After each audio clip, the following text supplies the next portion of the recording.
Hello, everybody on YouTube. What is going on? We got a great night ahead of us tonight as Grant Cameron is here. Yes, the man, the myth, and the legend all wrapped into one. You know, he's been quite busy trying to figure out what the hell is wrong with his Winnipeg Jets, who can never seem to get out of the first round of the playoffs in the NHL.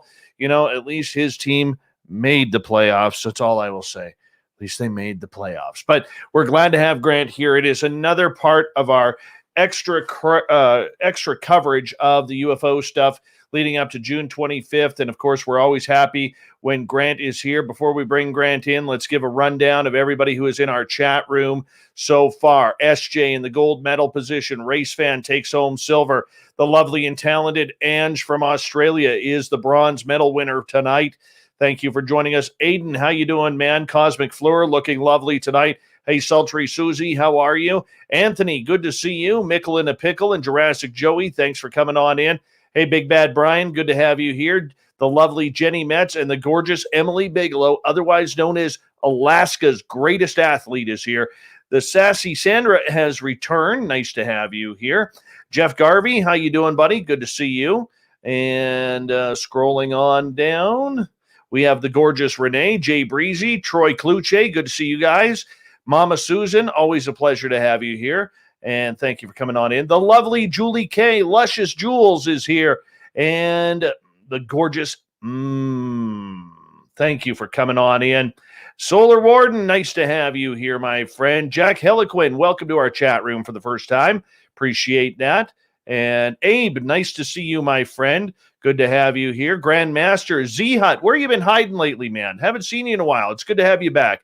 Little Deborah, nice to have you here, my friend. Thank you for coming on in as I have to scroll way back up here. And there's Ozzy. Oi, oi to you. Christy Bergeron, looking beautiful tonight. Night Gazer, good to see you. Bob Gray, nice to have you here. The lovely Sally Vandevoort is here, everyone. She likes a good wave, so make sure you wave to her. Jack Clark is here, everyone. He'll be signing autographs after the show. Line up to the right of the studio if you don't mind. Oumuamua and Paul Holland, good to see you guys. Betty Boo, thank you for coming on in. Welcome to our chat room for the first time, and you're Ozzy Ange's sister. So, hi, Ozzy, Betty Boo. How is tomorrow looking, by the way? Millennium, my man, how are you? Avi M, thank you for coming in, and welcome to the show. Nicholas signing autographs after the show. Line up to the right of the studio, if you don't mind. To the right. 416 Bitcoin, good to see you. Dirty Filth, nice to have you back, buddy. Jennifer Rebecca, thank you for coming on in. We appreciate you seeing you again.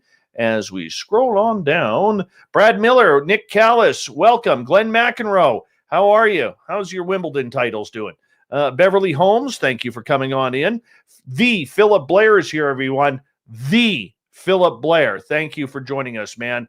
Really do appreciate that. Give me 2 seconds here, guys, as I gotta just pin this to Twitter there. All right. Olin, good to have you here. Rooted in gorgeous sacredness and awesome Annie Svensson have arrived. Good to have you guys here.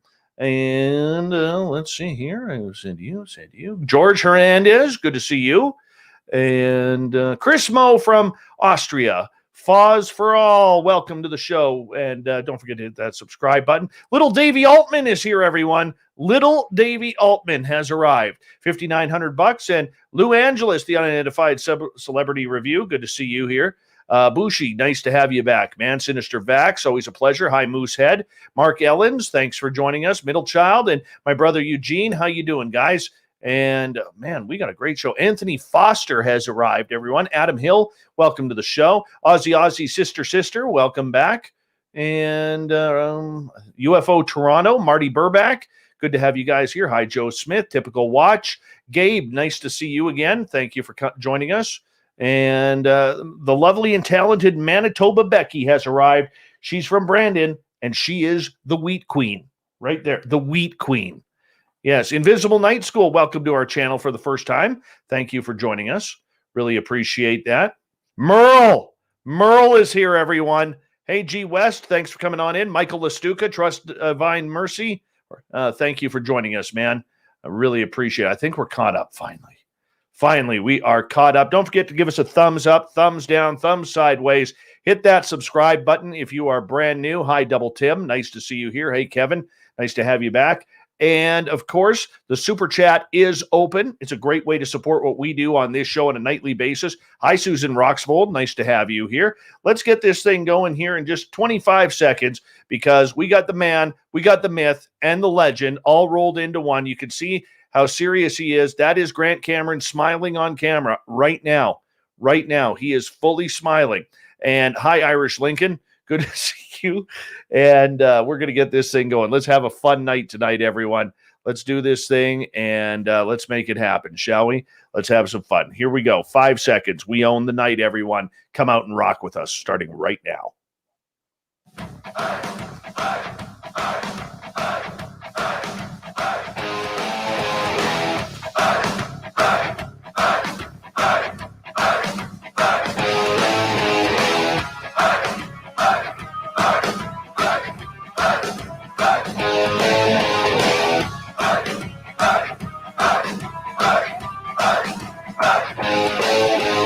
From the mountains of central British Columbia to you listening around the world, this, my friends, is Spaced Out Radio. I am your host, Dave Scott, sitting in the captain's chair of SOR headquarters.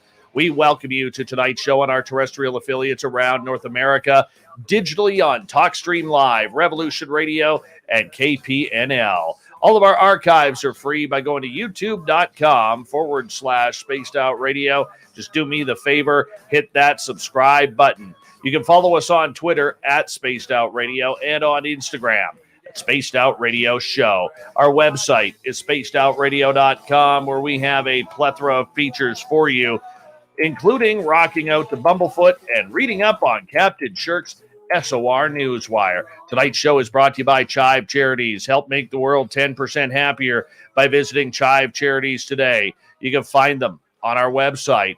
The man who we have on tonight really needs no introduction in the UFO world, as good Canadian kid Grant Cameron has made his research one of the best in North America over the last 40 plus years. Grant, of course, is well known for his Presidential UFOs website at presidentialufo.com. And he, over the years, has studied everything to do with ufology, everything from the ships. Who knows about this? The experiencers, the abductees, those who have claimed to fly the ships, the psychic connection, the consciousness. Grant has his feet in absolutely everything, and he never closes a door until the path runs cold. And that's why I absolutely love him. Grant Cameron, it is always a pleasure to have you on Spaced Out Radio, especially this week with June 25th and the Pentagon report allegedly going to come out on Friday. Thank you for joining us. Well, thanks for having me on. I appreciate it. Well, it's always a pleasure to have you here, my friend. And have you had a stressful week or a stressful build-up leading up to this week? Yeah, lots of people want interviews, and lots of people are doing. Everybody's getting into the platforms now where they're running, shows and podcasts and stuff like that. And I have my own podcast now that I do every day. So things are pretty hectic, and this weekend is Contact in the Desert, so it's going to be like totally crazy. And then next week I can relax a little bit. Yeah, it's going to be great. Plus, we have our big event Friday. Where's my assistant? Why is she not in the chat room? Nicole, my friend. She's Nicole. probably sleeping. She's probably sleeping. Where is Nicole Sackage? Yeah, guaranteed she's sleeping. She'd be in this. She should be in. She and I are running an event Friday night. We're gonna. Because you probably know that it says the report on is going to be a big nothing burger. So I decided that we were going to have a disclosure event on Friday. So the government's going to tell you basically nothing, and we're going to allow the other side to tell the story. So we've got all the experiencers coming on, and they get to us they're in contact with, and what's the message from the other side. So we're doing our disclosure event. I think that's what needs to be done. We're actually bringing in a bunch of experiencers tomorrow night. We have Ryan Bledsoe, Samantha Mowat, and John Carty joining us to talk about, how the experiencers are kind of getting left out in this first phase of what is potentially disclosure. But for you, Grant, when you look at the September or June 25th, did you ever think it would come to this day? I was just telling the story. I was just on another event. I said, I used to speak at the Steve Bassett's X conferences in Washington. And I remember the one time he had at the end, it was sort of like the ending thing. So there was still the audience was there, and he said all the speakers were on the platform, and he said, "Okay, so when disclosure is going to take place?" One person says 6 months, a year, 6 months, 6 months, and it comes to me, and I go, 2041. You should have seen Steve Bassett's face. It was like, how could you say that in front of all these people? I never, no way I ever thought this would ever come down to this. But I did make some predictions, which turned out to be true. I said, when the major media realizes they've been had, it's all going to unravel. And I would say that not much will happen Friday, if anything. But once they release anything, the whole thing is going to blow up. So that's part of the reasons why they've had the cover up. Is the less you say, the safer you are. All you do by answering a question is lead to the next question, which leads to the next question, which leads to the next question, and they don't have the answer to a lot of the stuff that everybody wants. But they're going to say nothing's happening, or basically it sounds like because on another event, and he basically says the story is that they're going to say, they're going to avoid saying UFOs are real. They're going to say the film's real. There's a mystery, and we don't know. We've got no definitive evidence that it's extraterrestrial, and that's going to light the bomb, and it's just going to blow up all of. Blumenthal was on just a while ago, and he said even he can't do UFO story anymore because all the major reporters are working on this story. Everybody realizes there's Pulitzer Prizes here. This is the biggest story of all times. They suddenly realize this is for real, and there's a big massive screw from everybody else. Even Sheehan indicated that there are 2 more 60-minute events about to happen. So this is a big thing. It's just getting started. Friday is when they light the fuse to the bomb, and it's going to go off, and it's all just going to go viral, because I say that once the major media realizes it's been had, a lot of sources on the inside, and even Danny Sheehan talked about the whatever they release, there's going to be a classified version and there's going to be an unclassified version, and he said the classified version will probably stay secret for about 24 hours. Well, I mean, last night we had Tim McMillan on in our media panel that we had, and he was saying that he expects the report to be the classified report to be 70 to 78 pages long. The public may see only as little as 4 of those pages of what actually comes out. Do you see a lot of redacting going on here and a lot of hidden information? Well, that's what I'm saying. You can't do that anymore. You could do that in the past, but there's a couple of things have changed big time. So like Danny Sheehan said, you can withhold whatever you want. I mean, now you have major media who all have Pentagon sources, all have insight, and nothing stays secret in Washington. So whatever's in that classified report, as Danny Sheehan said, is going to stay secret for about 24 hours, and it's going to be leaking out. Everybody's going to have it. It's going to be on the front page of the New York Times. Even the New York Times is already stating that their sources off record are stating that they don't have evidence that this is or no definitive evidence that this is ET. So it's leaking already, and it's not even out yet. And so I would disagree with that. I would say the other thing is that, and I said this as soon as I heard this had happened, that Danny Sheehan was the lawyer on the inside. I said, Danny Sheehan's been waiting for this entire life. You have Danny Sheehan inside the Pentagon now. And as he said tonight, he said, I'll put up with this for so long. And I polled all these inspector people that appeared in this February or June the 15th meeting. I'm only going to put up for this for so long. My patience will wear out. And he's not fooling around. He knows exactly what to do. They're not going to play the old shuffle it, redact it, or whatever. They're up against Danny Sheehan. This guy took down Oliver North. This guy took down the American industry. This guy had the New York Times for the Pentagon Papers. This guy is the one guy. When I saw that he was in the game, I said, we actually have a chance to win this thing. because Danny Sheehan is a totally different cat. That's what they said. I don't know if you heard his event tonight, but he said that when Lil Elizondo was told to appear at this June 15th meeting, he said, I'm bringing my lawyer. And they said, your lawyer? So they brought their lawyer. So that the Pentagon had their lawyer, and all the inspector people were there. All these different departments were there. And because Danny Sheehan was appearing, and they know. I feel sorry for the guys that are up against Danny Sheehan. This guy, Danny Sheehan, knows all the games. He knows all the stuff. He's done this his entire life. He's been waiting for this opportunity his entire life. Now he's on the inside, got his foot inside, and it's going to be pretty hard to redact or play games or shuffle it down the road or whatever. They're up against Danny Sheehan. You think Danny Sheehan has that much pull in order to get this done? Absolutely.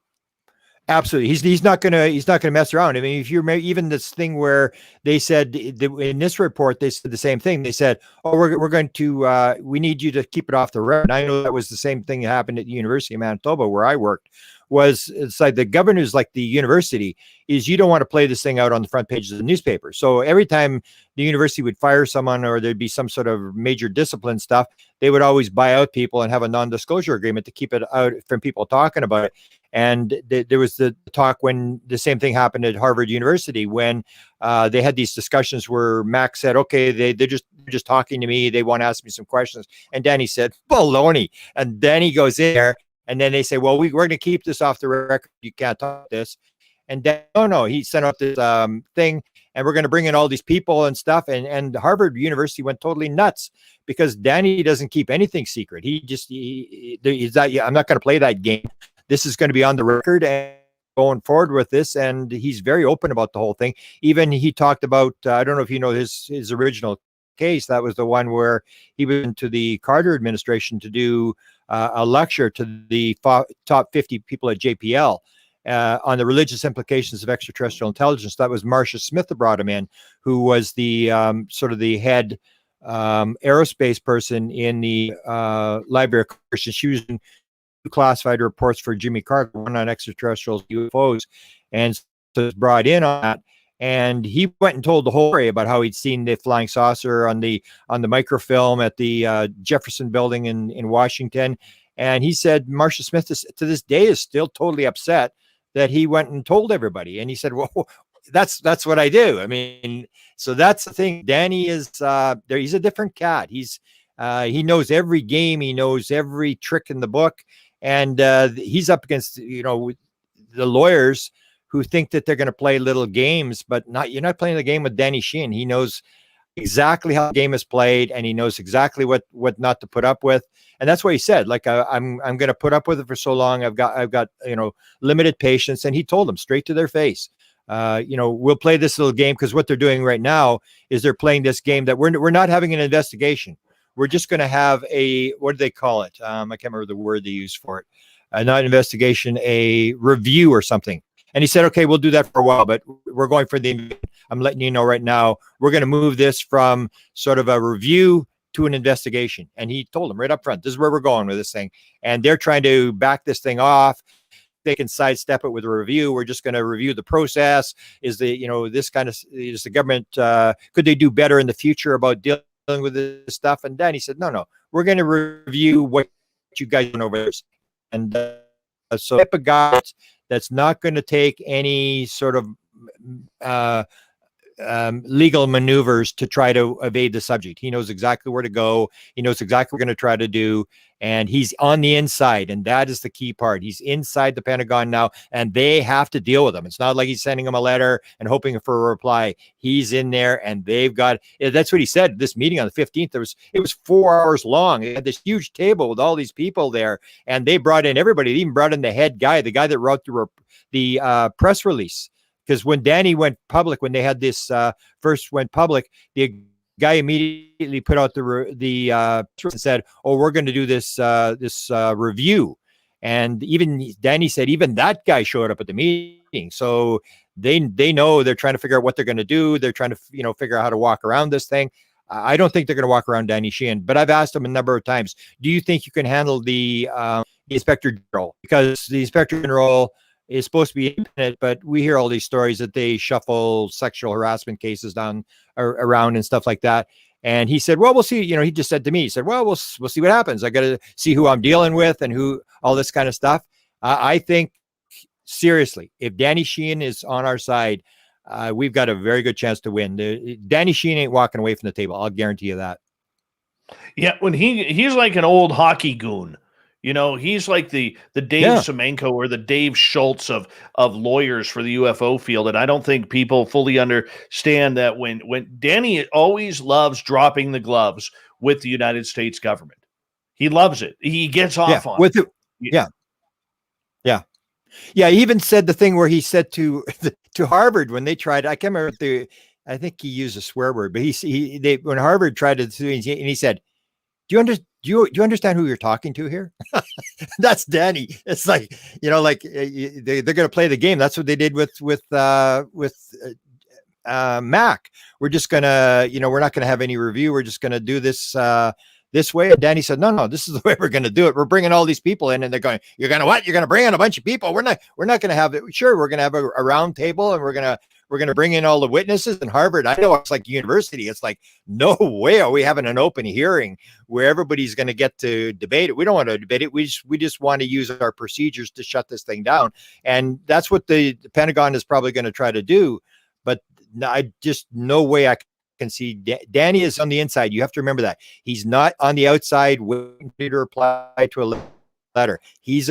And so when Lou Elizondo says, I'm bringing my lawyer, they say, you're bringing her lawyer. And then all these people appear at the meeting because they realize that Danny Sheehan is not fooling around. You know what I want to focus on Lou Elizondo here for a few minutes here, as we got about 7 minutes before we got to go to break at the bottom of the hour, Grant.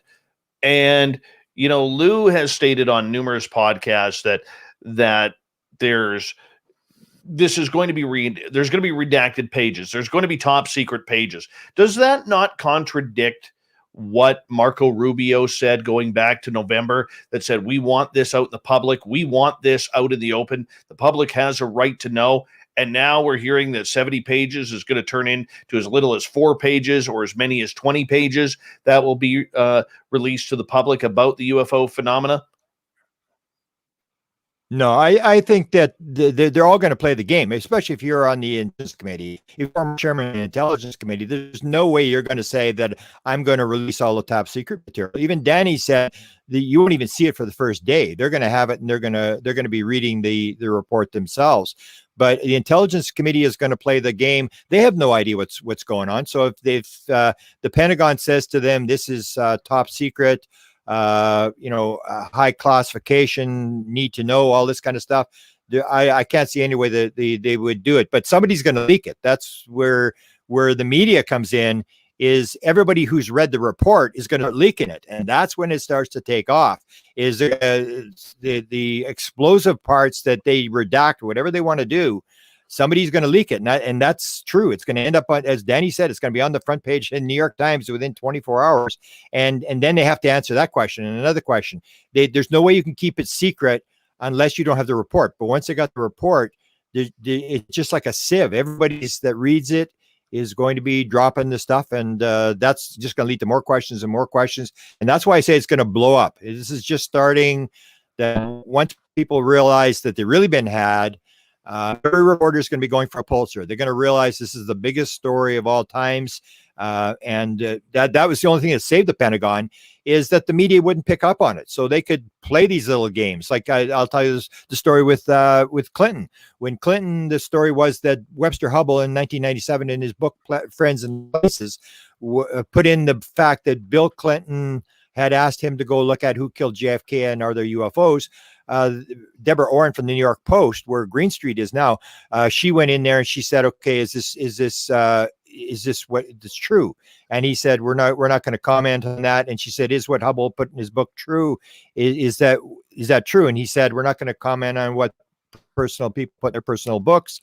Sat there and waited for the rest of the White House press corps to follow up, because she only gets 2 questions. And she said they all rolled over and played dead. That was the problem the White House press room is nobody wanted to ask the dumb UFO question. Now everybody knows this is for real, and it's the biggest story of all times, and you're going to win a Pulitzer Prize if you can get it. So nobody's going to back off. Nobody's going to roll over and play dead anymore. Every major news thing is on top of it, and they got their best reporters working on it. And all those reporters, whether it's Politico or Wall Street Journal or Washington Post, they've all got their sources, high-level sources inside the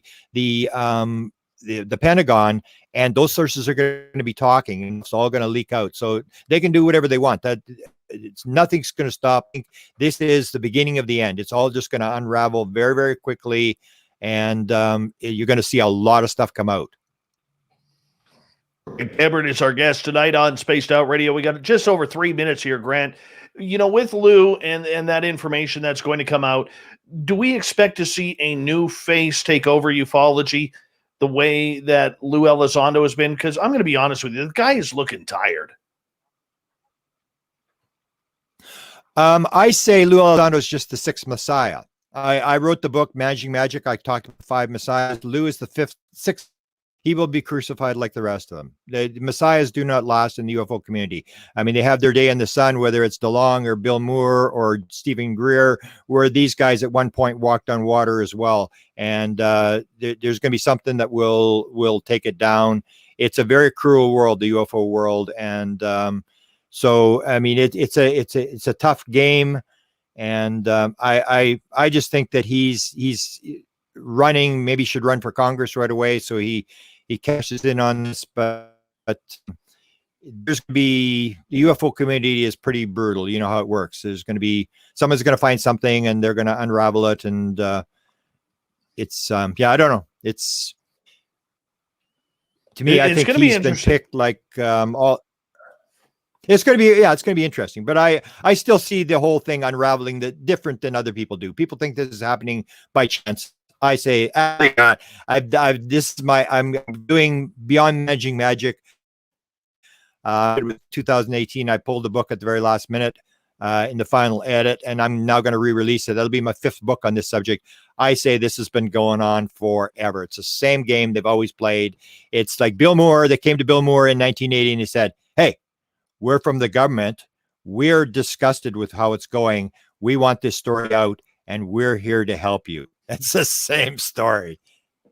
It really is. But what's the difference today? Is it technology? Is it UFO Twitter? From what I'm hearing from my sources, you got to watch UFO Twitter. You know, whether it's Elizondo, whether it's someone else, and apparently the influx of spies and government officials that are now using handles on UFO Twitter. I mean, this has turned into its own beast. We got 1 minute, Grant. Yeah, well, that's the thing with the internet, is that it goes viral. Things in the old days, we did it like we were in the day when it was pen and paper, when you sent a letter to somebody and waited for Bill Moore to write back, and it was like 2 weeks later.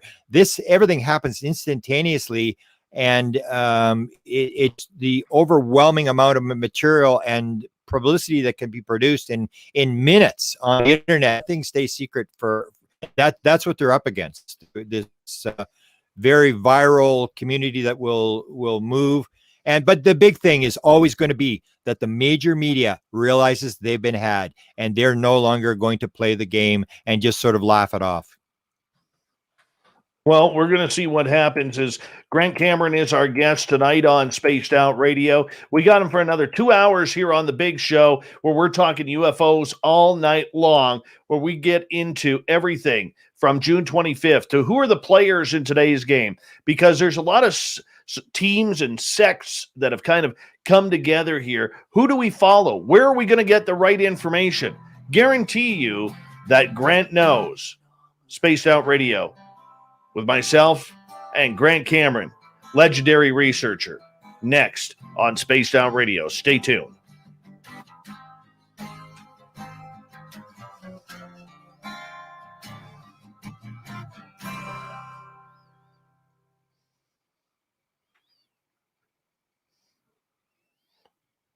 Hey, Grant, are you hardwired into your computer? No. Okay, so you're on that Wi-Fi? Sometimes gets a little, yeah. Is it not coming through well? You are I can skipping a hardwire little it, bit. but sometimes okay, I'll plug it in, but sometimes that's not going to make it any much better. I've gone to another company, even worse. Have you? Do you have Shaw there? Coming through now? Yeah. Do you have Shaw there?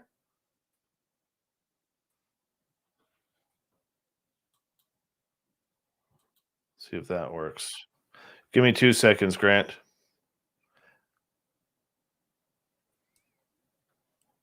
Are you there? Get it? Manitoba telephone. Oh, now you're coming back. Now you're starting to come back. All right, let your signal catch up here.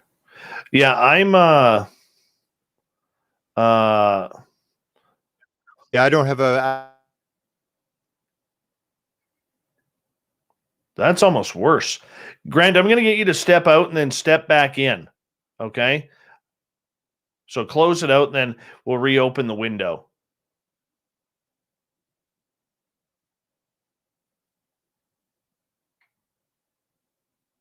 You know what's funny is that I'll get Grant to come back in 1 second here. Is that our guests last night, the two Canadians guests that I had, Bruce Cleggan and Mark Petroni, their signal was broken last night too. And yet all of our American people were fine. And I don't know, damn Canadian ET, I bet you some moose or something jumped in on it. Let me just message Grant here. Hold on.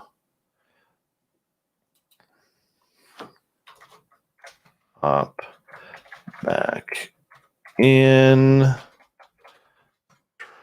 new.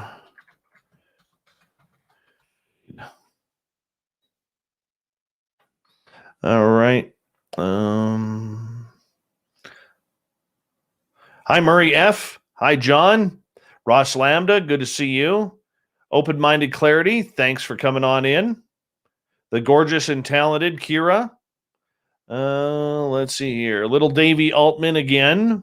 Uncle Dale and his power stash is here. Remember, people, that if you go down to Austin, Texas, and you rub Uncle Dale's power stash, you will have 3 weeks of straight air conditioning in 100-degree heat. 3 weeks of free air conditioning in 100-degree heat, all by rubbing Uncle Dale's power stash. Try it out if you can find them. Big Dog, how you doing, man? Good to see you. Big thank you to Snakes for kicking off the super chat tonight. Really do appreciate that. Thank you for the love and support. All right, there's Mr. Grant. How you doing? Not too bad. We'll see if this works. I've got. Oh, you're already sounding better. Okay. Yeah, I got problems with my internet, but. I like Chuck's comment here. Trudeau voodoo. Robert Moore, good to see you. The Ronald Penton, nice to have you here. Nice to have you here, my friend. The Ronald Penton. Oh, hey, Clam. How you doing? All right. Michael Astuca, nice to have you here. Let's see here.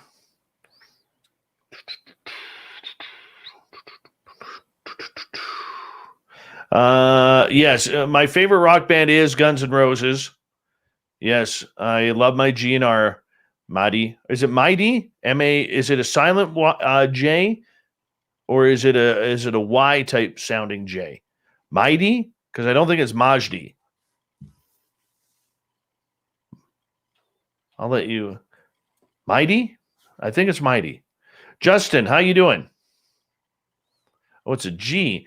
Majdi. Okay. Majdi. Thank you. Appreciate that, man. Let's see here. Grant, we have 27 seconds here. Okay, you got my phone number in case I go down, right? Yeah.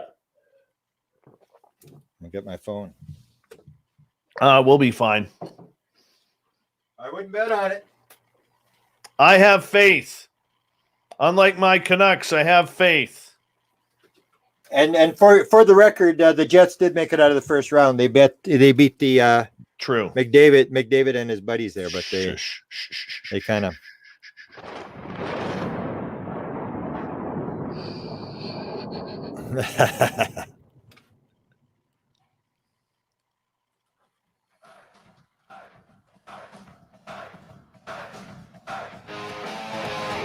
Second half hour of Spaced Out Radio is now underway.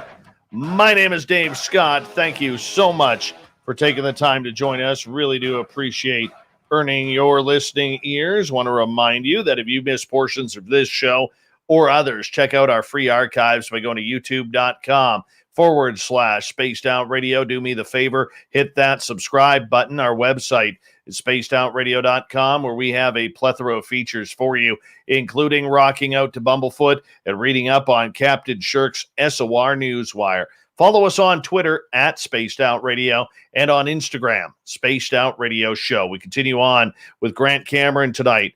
Yes, we are getting ever closer to the June 25th date of what will be happening with the UFO files at the Pentagon. And Grant is one of the top researchers in the world, and we love him here in Canada because he is a UFO hero for us. Grant, welcome back. Well, thanks for having me back. Oh, we appreciate that, my friend. Yeah. You know what? June 25th, we're going to see a report. I'm guaranteeing we're going to see a report. How do I know that? I don't know, to be honest. I'm just hopeful that we're going to get something. When do you expect the leaks to start? They've started already, according to Sheehan. They've already started with the idea that they don't have definitive evidence that it's ET, which I think they're probably more accurate. I sort of move away from other people when they go into the ET thing, unless the alien body that they've got a Zeta Reticuli passport. I don't know how you'd really know where it's from. So they'll play these little word games as to exactly, they don't know where it's from.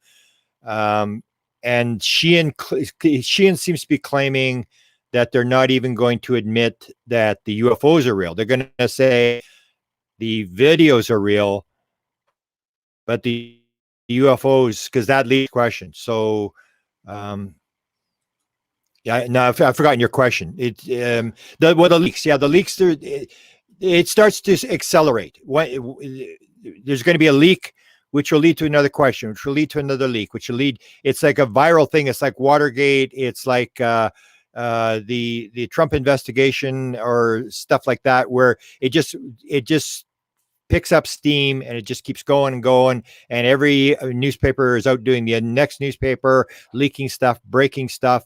I think it's, I don't know where it's going to stop, but I think it'll start on June the 25th. This will just be the start where they're trying to figure out how little can they say and get away with it. But I don't think it's going to work. Now, you don't see someone like Marco Rubio coming out and holding a press conference later that afternoon. He's going to have to answer questions, but he's not the chair, so not much he can do. He can say stuff, but if they get in a situation where the intelligence people start leaking material, they'll just say we can't talk about it. Even right now, I mean, I say what's changed now from a year ago? Literally nothing has changed. We know they say, oh, they briefed the Senate. So what did they say? You and I both know that they briefed the Canadians. So what did they say? Nobody knows. Nobody's talking. It's like, oh, it's just another level of secrecy. And so in terms of the idea that everybody's going to suddenly turn and start talking, I don't think that's really going to happen. We have the Senate has not talked. Rubio has been on the thing. He didn't come out and talk about what Eric Davis talked about the crash saucers and stuff. He's kept very quiet because that's the way the game is played. So I don't really see any major defections. The problem I see is that they're going to be facing these questions. Like, how do you answer the questions? That's why they've avoided it all these years. If you know the whole story with Bill Clinton told the story of why this thing is never talked about. and he called it was the Arkansas tar baby story. That's the thing he told to Lawrence Rockefeller at the ranch. He said, this is like the Arkansas tar baby story. You can't touch it, because that's how Brer Rabbit got caught by the fox. They set up the tar baby on the side of the road. Brer Rabbit comes along, and he's talking to this little tar baby thing that the guy's built there, and it doesn't respond to his good morning. He punches the tar baby in the head and gets his hand stuck to the tar baby. Then he punches him with the other hand. His other hand is stuck, and then he uses his foot to try to get his hands off. And the next thing you know, he's completely stuck to the tar baby, and he's caught. You can't touch the stories. That's what they try to do, is as little as possible. But we've already got the leaks, and there's going to be piles of questions. And it's going to be like 1952, where there's like 300 people in the room, or when Stephen Greer did the 2001 disclosure thing, the room was more people than when Reagan was in the room. It was absolutely jammed. When the media gets the blood in the water, it's over. I mean, the media will tear this thing apart. And that's where I think so. But on the 25th, you're going to see just a little bit come out, and the leaks will start maybe even the night before. New York Times or Washington Post, you may even see a scoop the night before. This is what's coming tomorrow. Somebody's going to scoop one of the top pieces of information that they've got. And even the thing where Sheehan was talking about tonight, that there's two more 60-minute events coming. So everybody's planning. Everybody's going to try to cash in on this thing. The media is going to make a lot of money. The Trump story's gone down. They used to be their big thing. The newspapers are in trouble. Everybody's looking for the big story to sell all the advertising. They're going to be all over this thing. It's going to be ugly once it gets going for the media, for the government. I sort of have sympathy for these guys, whoever's got to handle this thing. This story has gone right to the top. President Biden has been read in. Up here in Canada, we can assume that President or Prime Minister Trudeau has been read into the topic as well, except the big wigs are not talking about this. We're seeing Obama talk about it. We're seeing other Congress people talk about it. We're seeing other ex and current government officials talk about it. Why aren't the big guys talking about it? Are they allowed? Well, Obama said that he was making the jokes about the fact that he had looked and he had found this stuff, but I'm not talking about it. There's been 15 administrations since the Roosevelt administration have had to handle this thing.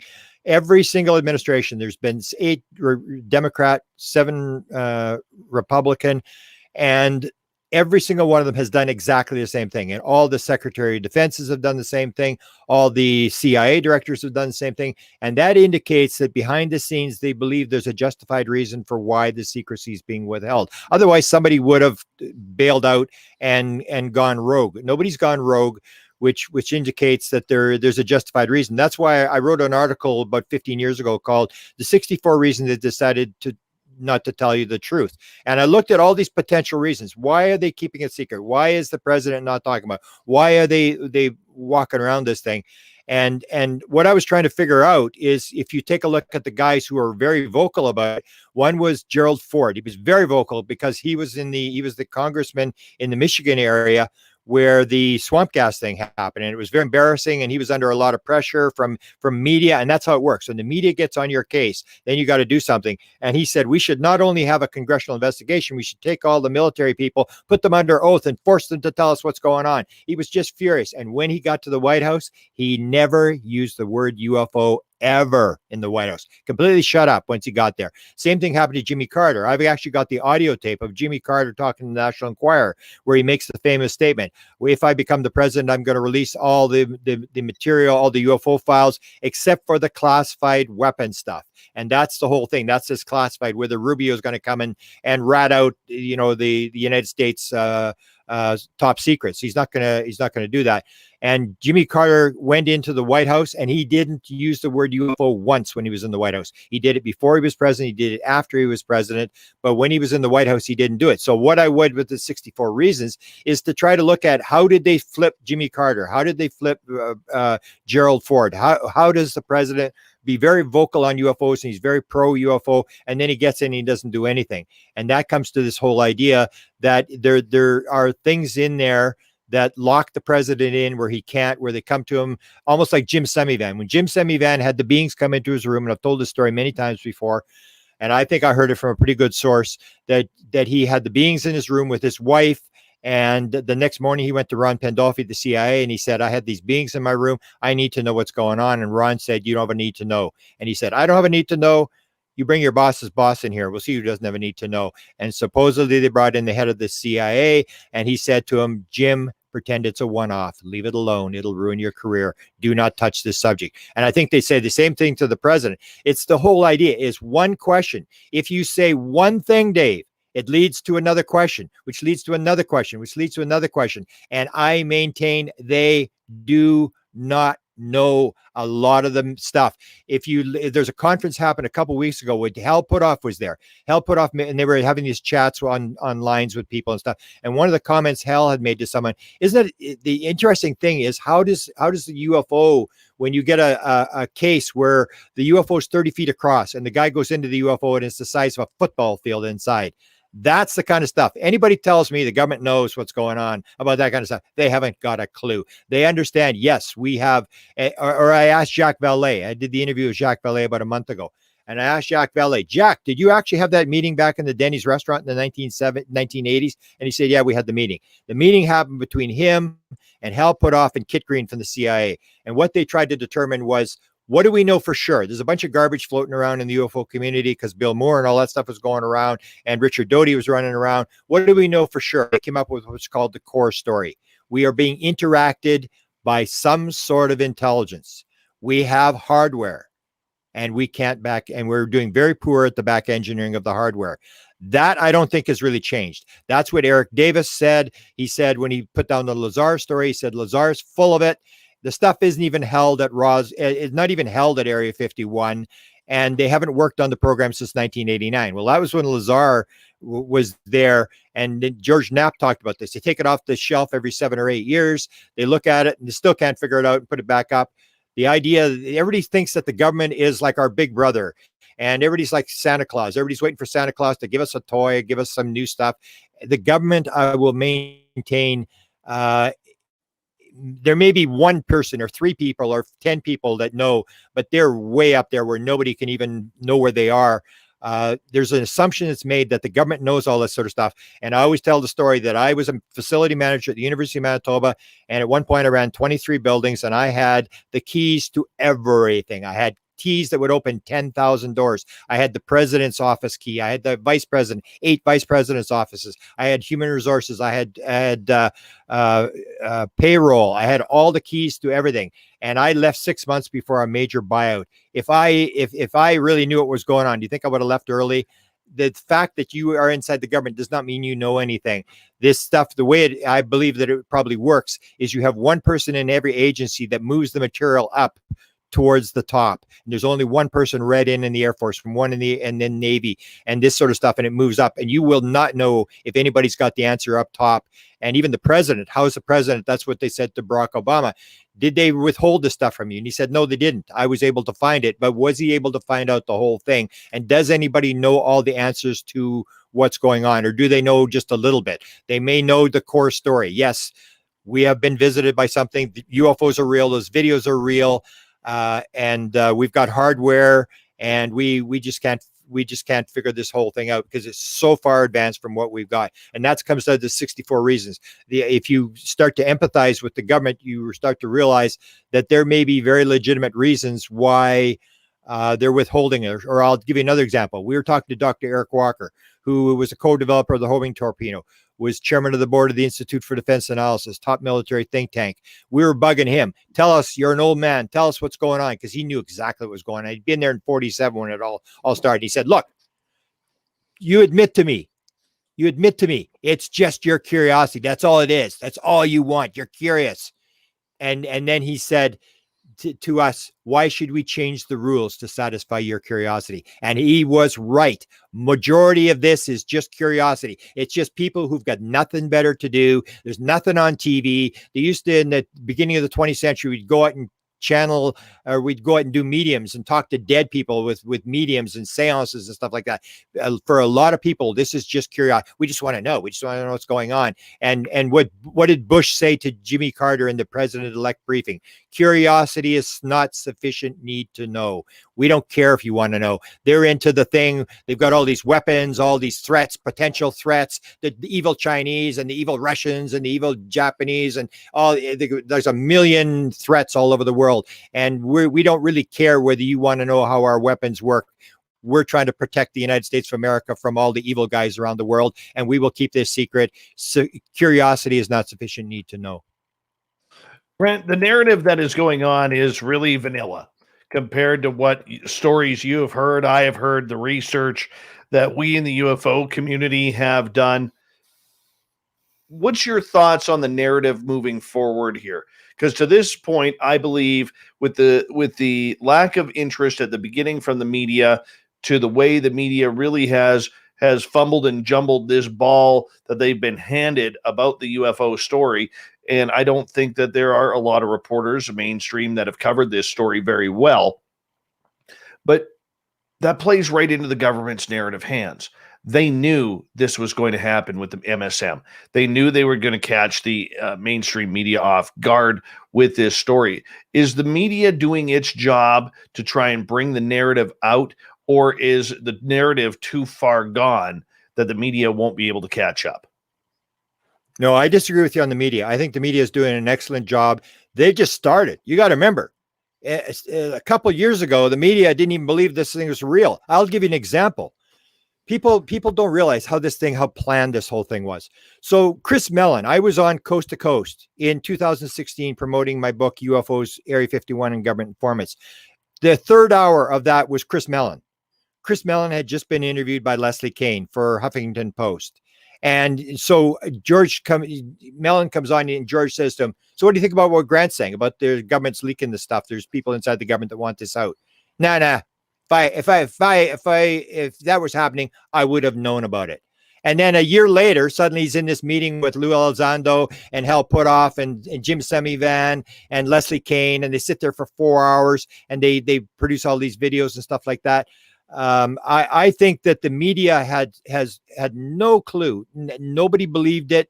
And then suddenly it drops into their lap and the New York Times put the story out and suddenly everybody realized this is real. I think the media has done a fantastic job. They're just getting going. They've only had this story for a little while and you've had all these leaks. You've had all this pressure. The government would not be doing what they're doing right now if it weren't for the New York Times having put this story out and promoted it, and all the stuff about Lou Elizondo being threatened. All that's leaking out. There's all this, the Inspector General had to make a move. Biden faced a question. The president. That's why I said that when Deborah Orrin did it in 1997, nobody would touch it. She said everybody rolled over and played dead because they were afraid to lose their press credentials in the White House, that they just didn't want to do it. Now it's like everybody's scrambling to ask the question. This is a completely different ball game. And I have great faith in the power of the media that they are going to tear this story apart. It may take them a while because it's so well hidden. It's up in above the contractors, and there's probably only a couple of people who know how this whole thing works. But I have great faith that the media is doing will do a fantastic job. I just say the blood is in the water, and when the blood's in the water, the media will absolutely take apart. In Washington with all the leaks, there's no way they're going to be able to they're just trying to figure out how to minimize the damage for what's going on now, as far as I can see, is trying to figure out what not to say to lead to the next question. But they're going to be facing, I even said years ago, I said, when this thing actually becomes public, you're going to have like thousands of reporters on the White House lawn, all broadcasting live. It's going to be just like a firestorm, and there's no way you can walk around the story. They can't avoid it anymore. Even you have the story where Podesta has now gone to the president and basically told him to handle this thing, to go, and at least he's saying, I think the proper way that Podesta is putting it forward is he's saying to put it in the OSTP. So the disagreement I have with this whole Senate thing is that if we're talking about, we want to know where these things are from, and we want to, learn about ETs or whatever, why would you go to the Senate Armed Services and the Intelligence Committee? That's got to do with weapons. That's got to do with what Tom DeLonge said in 2016. You know what the advisors say to me? when they talk to each other, they say, what a wonderful recipe for war. That's what they say. And I actually got the audio and I put it on my podcast where he says that. So you have this situation where they're doing the armed services and the intelligence for the weapons and the research money and whatever. We didn't go to the Science and Technology Committee. We didn't go to the Outer Space Committee, but that's gonna come. That all these people are going to be facing these questions, and everybody's going to be asked questions. Everybody's going to be looking for it because everybody knows there's a Pulitzer Prize. Somebody's going to win a Pulitzer Prize, and everybody's going to try to scoop everybody else on this story. The media, when there's money involved, they have some of the best reporters. I have great faith that it's going to just go viral. It's just going to pick up. You've even seen in the last couple of months, it's just the story gets bigger and bigger, and more and more and more stories are coming, and they're almost trying to outdo each other. Where, when 60 Minutes gets involved 3 times, then that everybody realizes that there's a story here, and they're going to put their, as Blumenthal said, their best reporters are working on this story now. The people with the national security backgrounds, and they've all got the sources inside the Pentagon. They know who to talk to. They know all the games that are played, and somebody in the Pentagon is gonna squeal. You can't keep a secret in Washington once people know that there's an actual story there.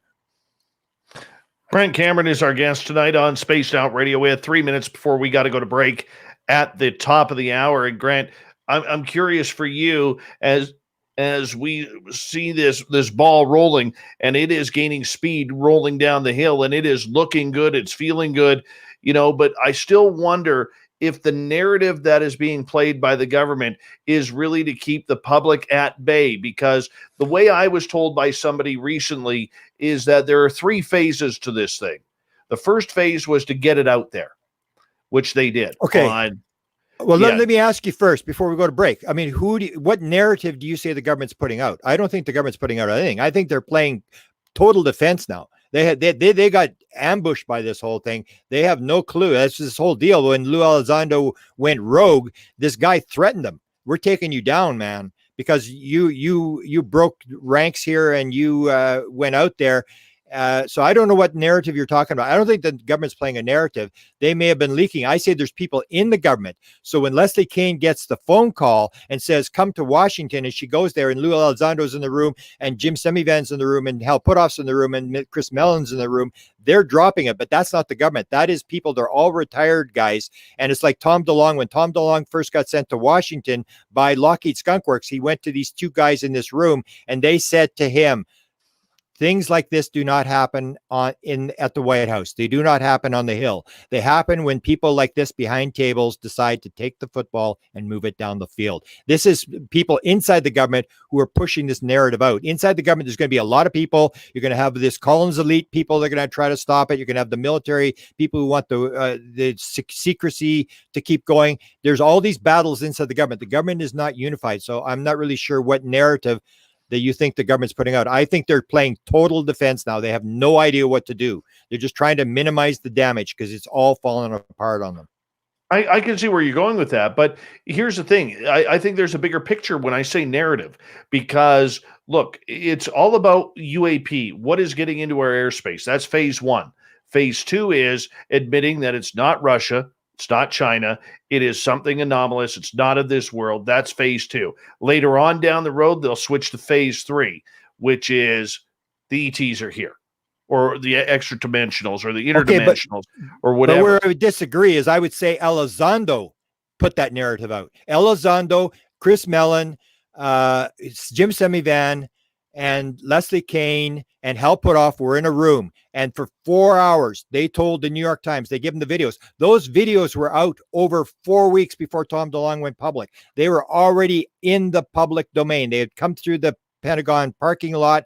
They were out already. The narrative is being composed by people like Hal Puthoff and all these guys who want this thing out. They were the ones that had the meeting. It wasn't the government that met. It was all these retired people and Hal Puthoff who met with Leslie Kean for 4 hours in Washington, D.C. And she said they basically laid out the story for us. All the New York Times had to do is take the videos, take all the documents that have been shown, the Reid stuff, and put it into a news article. That story was given to them, and the Washington Post went on the same day, and so did Politico. And if it took Washington Post New York Times 3 months to do the story. It took the Washington Post 3 months, and Politico, they all were working on the story. They were all leaked the story, but it was by people inside the government who wanted it out. I don't believe it was the government. The government wants it secret. Grant Cameron, Dave Scott, two good Canadian kids talking about the UFO phenomena, what's going to be coming on June 25th. We're going to keep this heated topic going when we come back from the break at the top of the hour here. Stay tuned. Hour 2 of Spaced Out Radio starts right after this.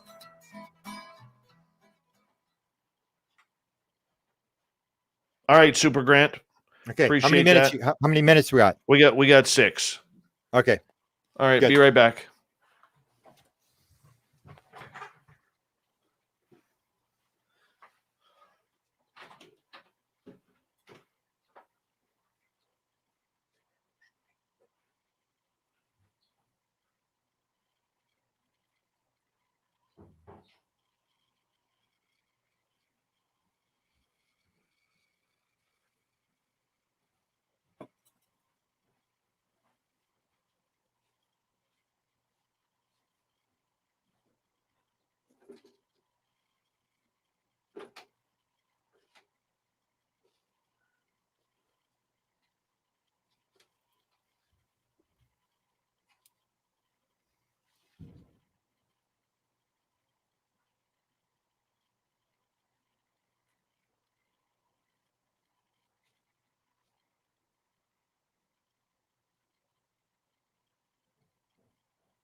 Set alarm. It looks like you don't have any alarms. Set alarm. It looks like you don't have any alarms. Alarm for tomorrow.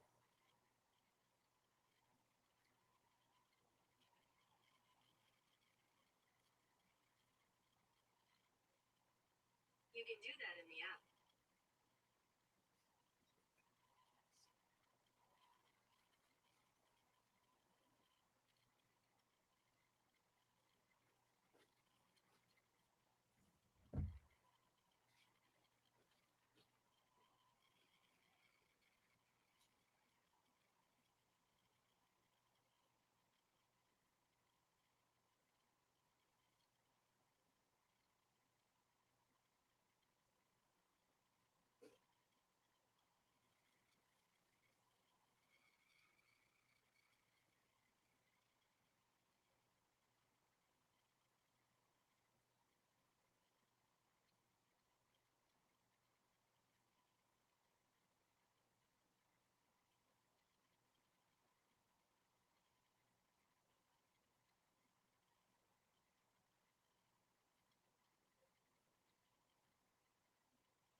One sec, Grant.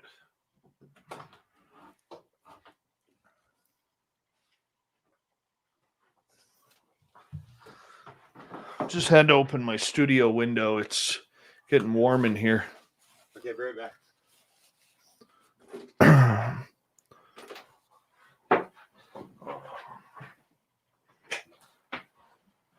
There we go. All right. Bonjour, Julien. Comment ça va? Vive les habitants, man. Vive les habitants. Thomas Rock, how are you, man? Welcome to the show. Who else am I missing here? I'm just scrolling up. Cecil, how you doing, buddy? Good to see you, MPM. Somewhere lurking is the gorgeous and talented Nicole Sakic. Don't know where she is, but she's here.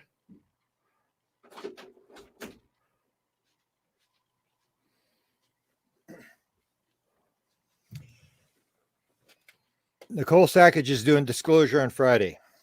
Yes. She's going to run you're going to get the message from the intelligence. Perfect. As to what's Bim going on. Jim. Bim Jim, my fellow British Columbian. How you doing, buddy? Good to see you. Hey, Grandmaster, send me a private message if you don't mind. I'd appreciate that. Got to chat with you.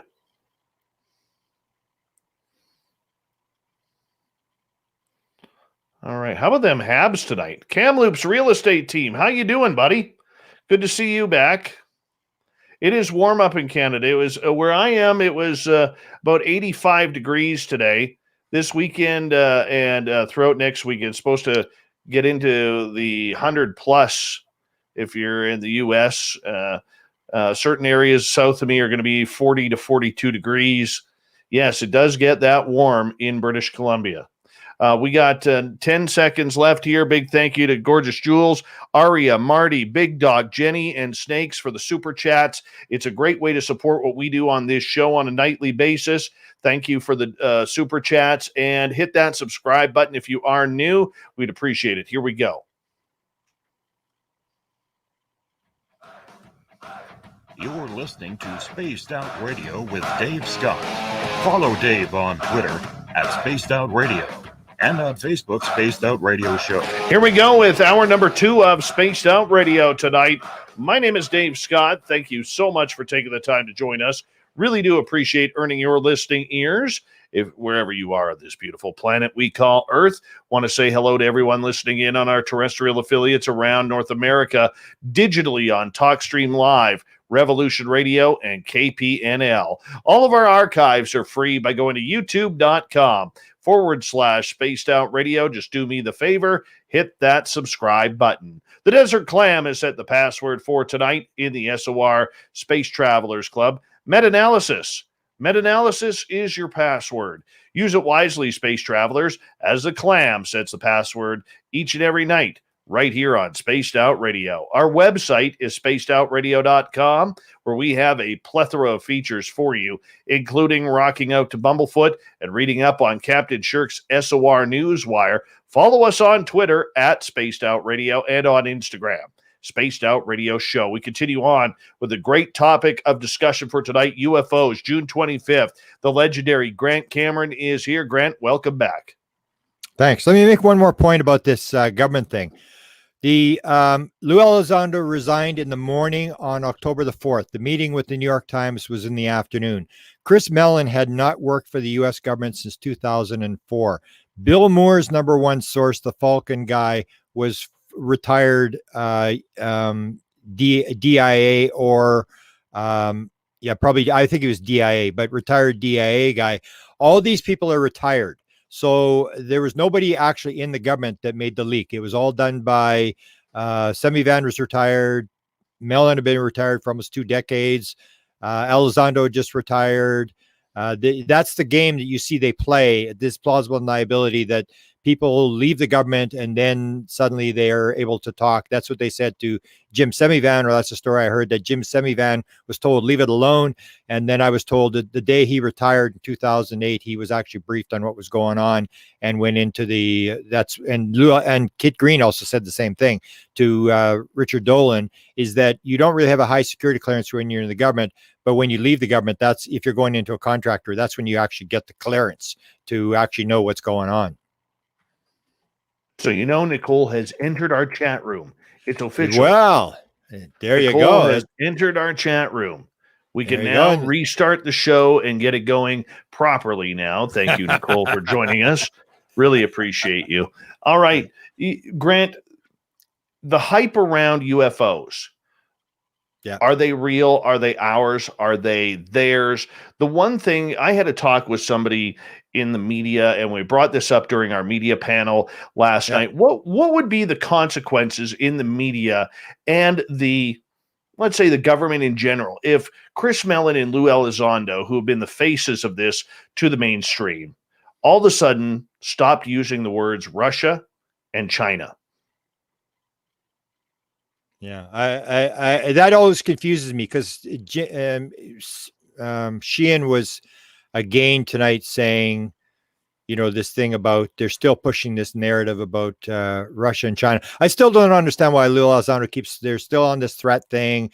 It's a potential threat and all this kind of stuff. But that's where people will want to go. They'll try to push it there, and if it doesn't work, well, then they'll have to leave it. But the government is going to try to imply this because it's either that or you go down. I mean, the whole thing's going to burn up and blow up in your face.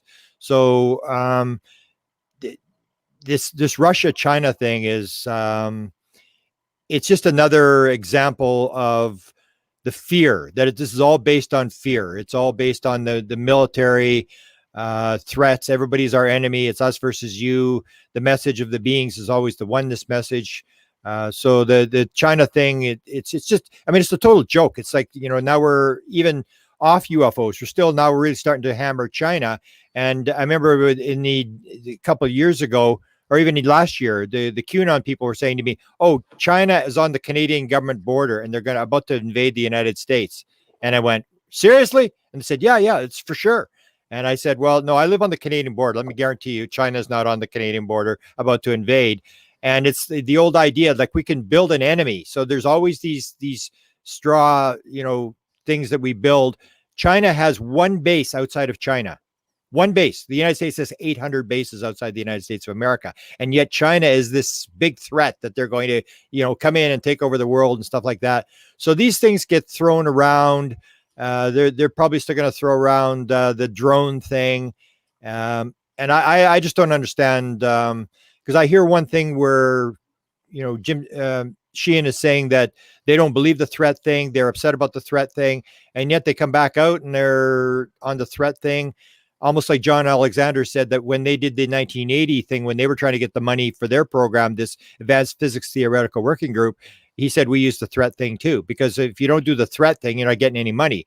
When the Obama administration was going, the big game in town was Leslie Kean. It wasn't Lou Elizondo. And Leslie Kean wrote the book and John Podesta did the forward to the book. And in that book, they say that the big problem that we need money for research is because UFOs may be a threat to airline traffic. Well, I mean, everybody just sort of laughed that off, I guess, and it didn't go anywhere. So the threat thing, I think a lot of that is just trying to create the fear, like a business move.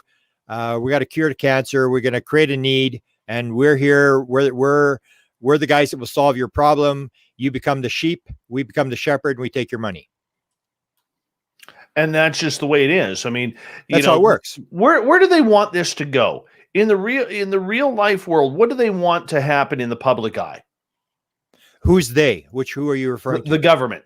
The government as this story progresses. I think, that's where I disagree. I think the government wants this thing to go away. They do not want to handle this thing. What happened is Lou Elizondo resigned on October the 4th in the afternoon. He had a New York meeting with the New York Times and it all blew up and suddenly they had a thing which they couldn't handle. They're going to try to, that's why they changed all this stuff. No, Lou Elizondo didn't work for the Defense Department. They tried to kill it every way from Sunday to kill this thing and they couldn't kill it and it's getting out of hand. And now they're trying to figure out how to minimize the damage. It's like a hockey game where you pull the goalie and you're just getting run out of the rink. This is what's happening. They're trying to figure out what they're going to do.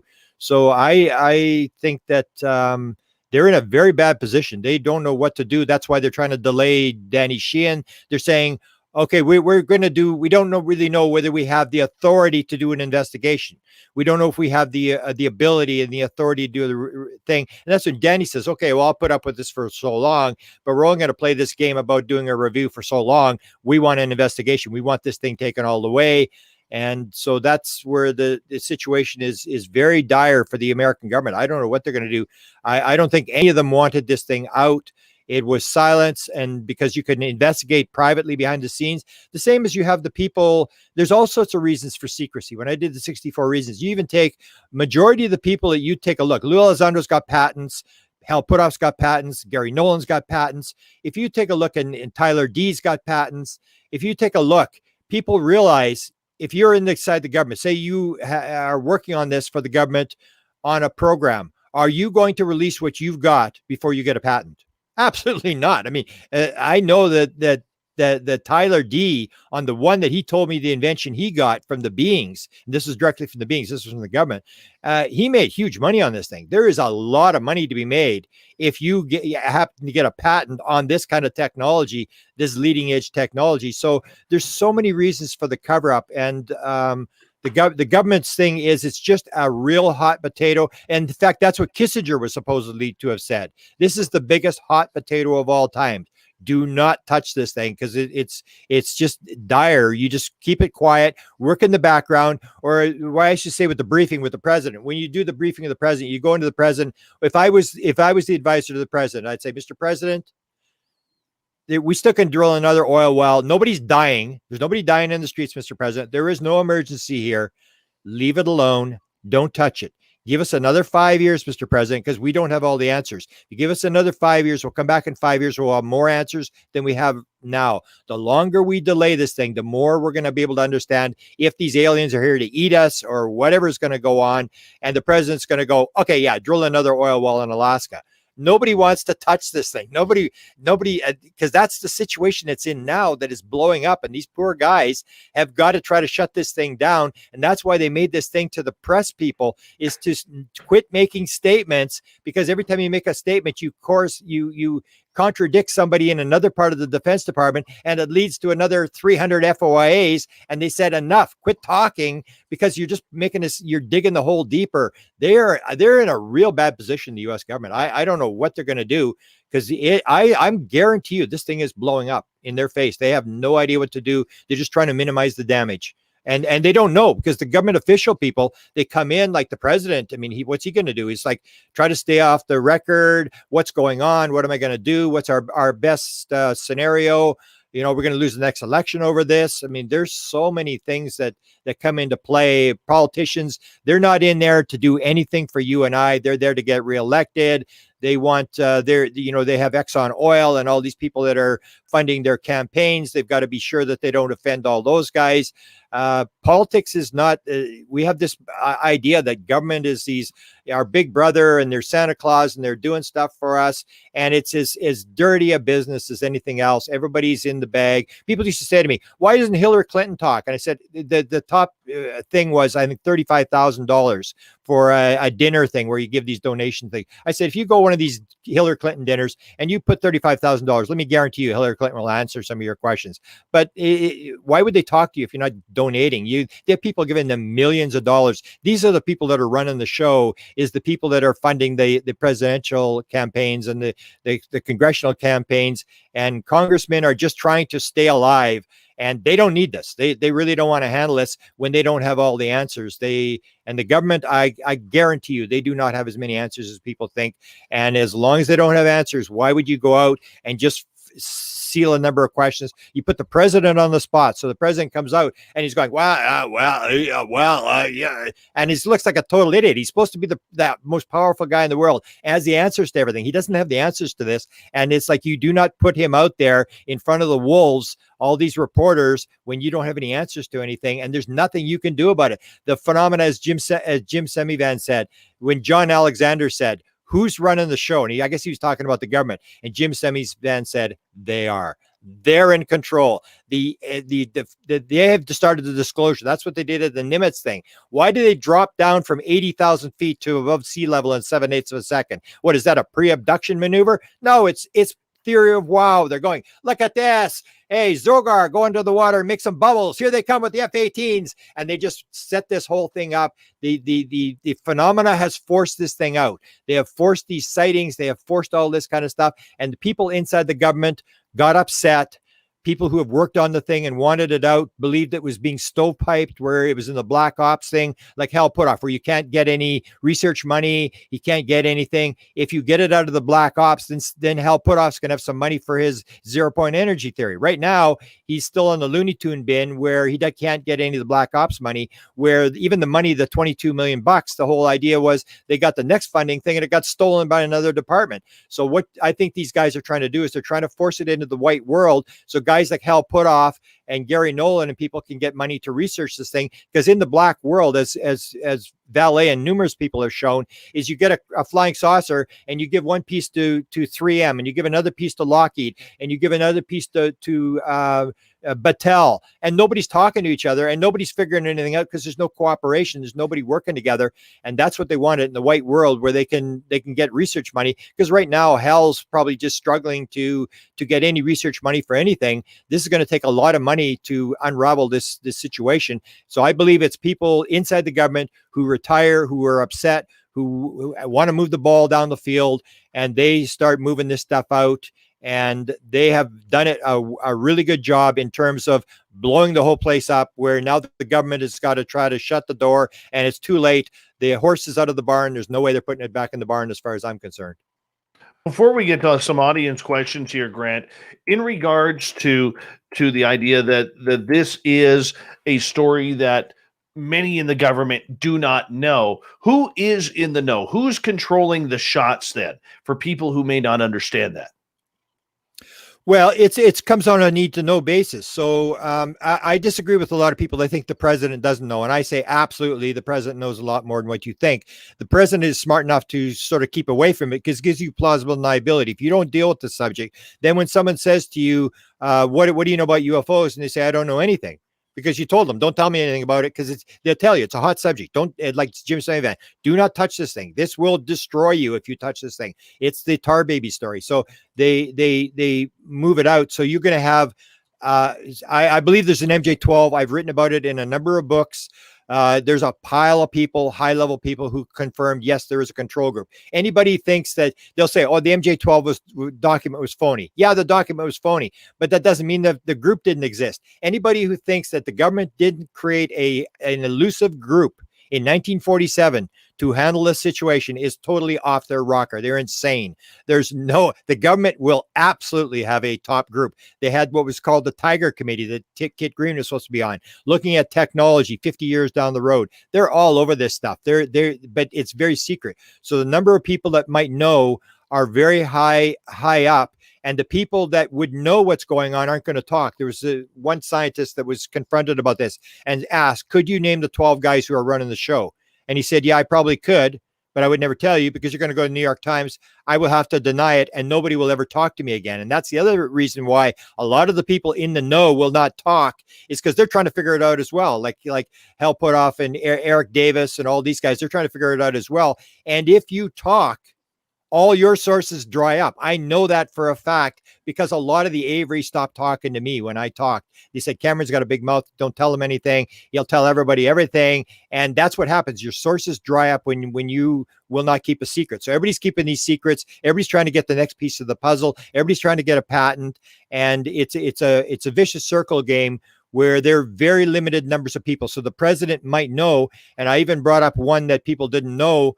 And that was that President Johnson actually did a UFO study. Everybody thought, oh, the president doesn't know. The president isn't briefed in. There's all these crazy people who've got security over top of the president. The president doesn't have a security clearance. The president is the guy that's in charge of security. Top secret, confidential. That was all created by the president. It goes through the executive office. It's not a law. The president runs the secrecy show.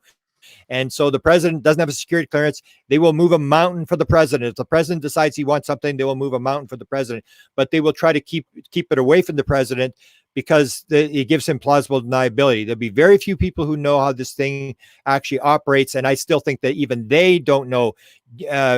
DeLong talked about the one where he's in Lockheed Skunk Works and he's talking to the head scientist. And the head scientist said, hey, tell me how this thing works. And because DeLong had been hanging around with Stephen Greer, he said, oh, I think consciousness is involved. And the head scientist said, now you're talking. And for 45 minutes, that's all Tom DeLong said the guy wanted to talk about was consciousness. So they may know there's a consciousness interface, Because with the Wilson leak document, at the end of the Wilson leak document, it says we have a craft, we think it'll fly. That means they got a craft and they can't even turn it on because it needs a consciousness interface. So even the highest level guys are still trying to figure out the thing. And it comes down to the idea of the threat.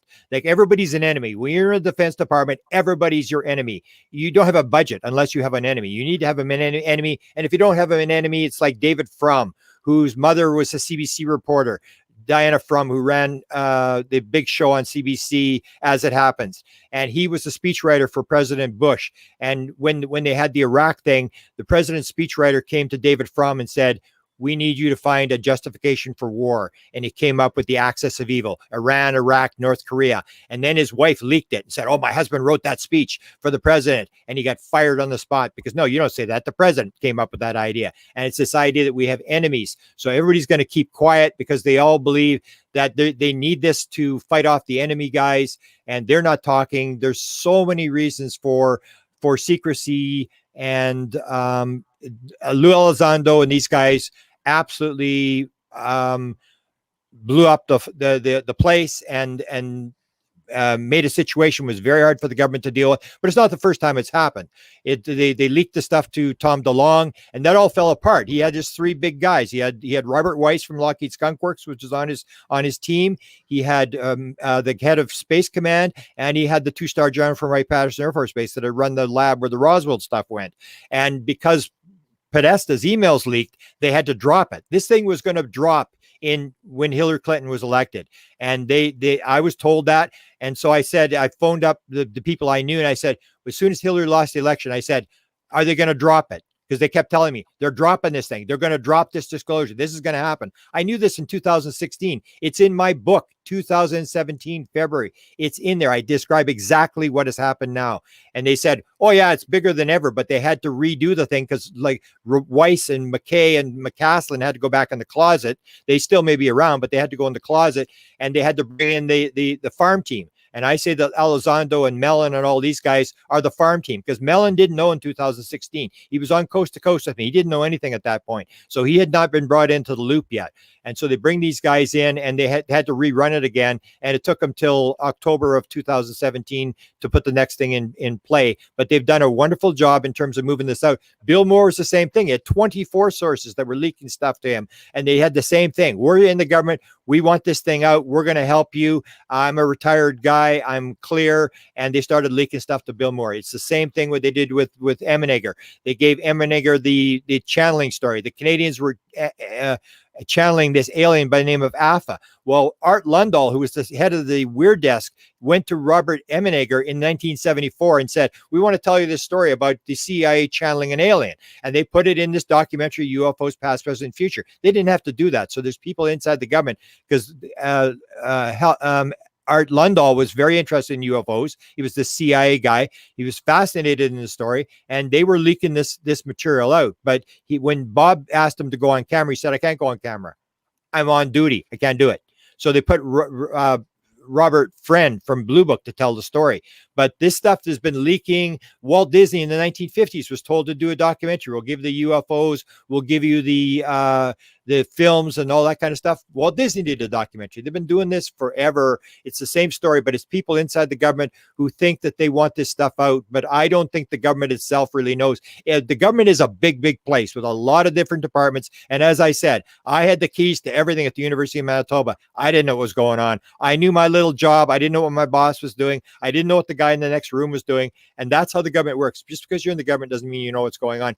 Very few people will understand exactly what is going on here. And they have it compartmentalized, where one guy moves the stuff up. Even his boss doesn't know. The stuff is going over the boss and up and up and up. And one guy, somebody up there is collecting all the gun camera footage. Someone is gathering all the material. You see all these experiences with in the 60s, even Nancy Tremaine, where I did the Nancy Tremaine story. She was before Betty and Barney Hill. She was abducted in Michigan. And she talks about the fact that the military was there immediately. And they were talking to all the people on the street, and they were trying to talk to her. So how does the military know that? There's somebody gathering the material.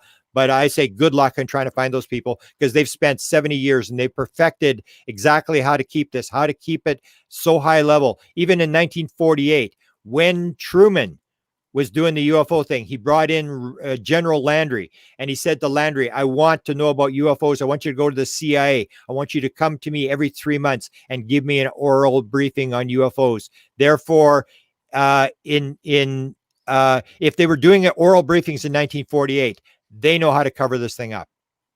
Grant Jack Sarfati, as we go to break here, says to us on Twitter, it has happened, but you guys are too clueless to understand what is going on. I'll get you to react to that. We're going to get to some audience questions when we come back. Grant Cameron continues with us on Spaced Out Radio right after this.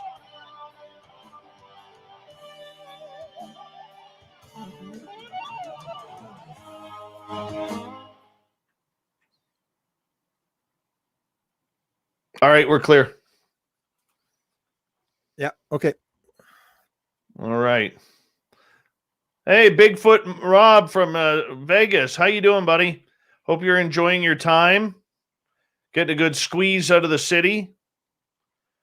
Just so you know, our chat room moved so fast there. Oh, Grant, you broke your old record. Your old record of 248. I just saw 291 there. Oh. You're now Lou Elizondo holds the record at 355. There you go. Okay. Well, maybe Jack Sarfati will get all his people on his list to come and jack the numbers up. Mm-hmm. Hi, Juki Holic. How are you? Welcome to the show. Chad Smith, good to see you. Thank you for coming on in. All right, moving on.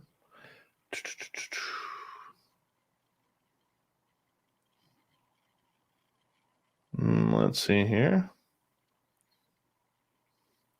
I'm going to get to questions. I apologize to everybody in our audience.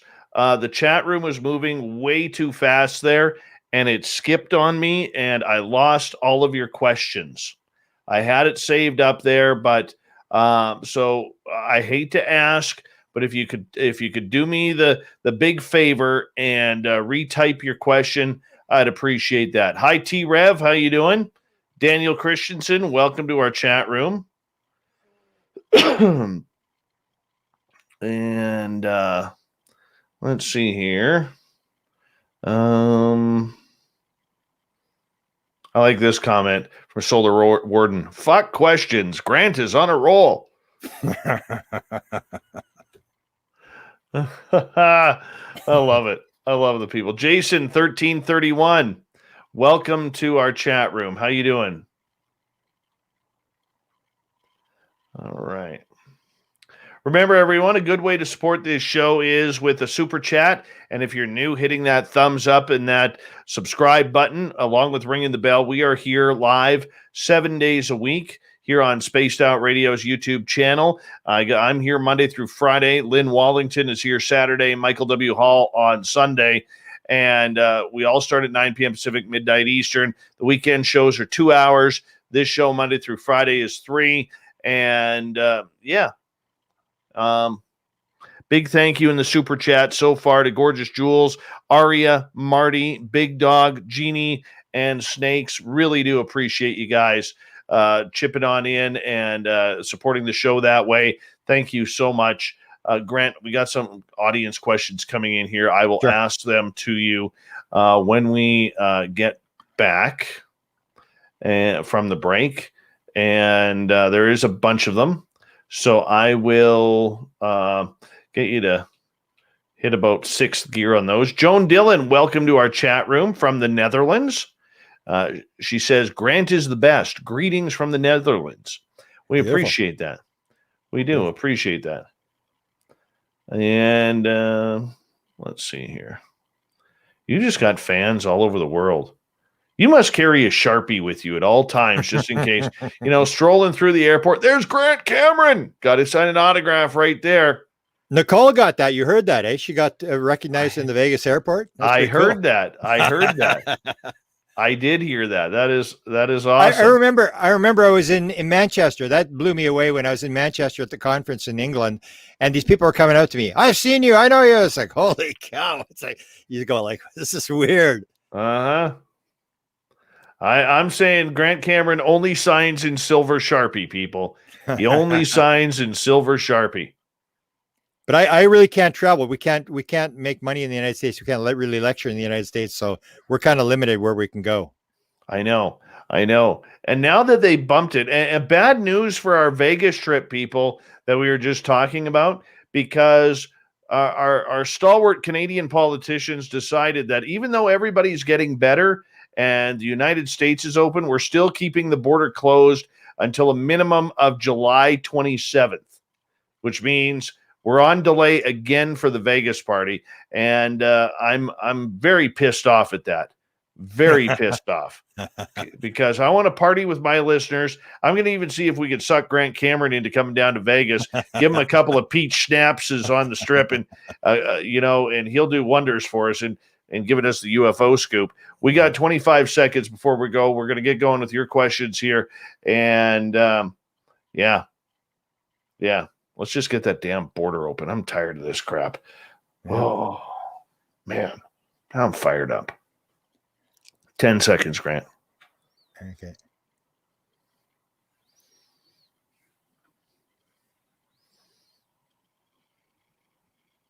Here we go.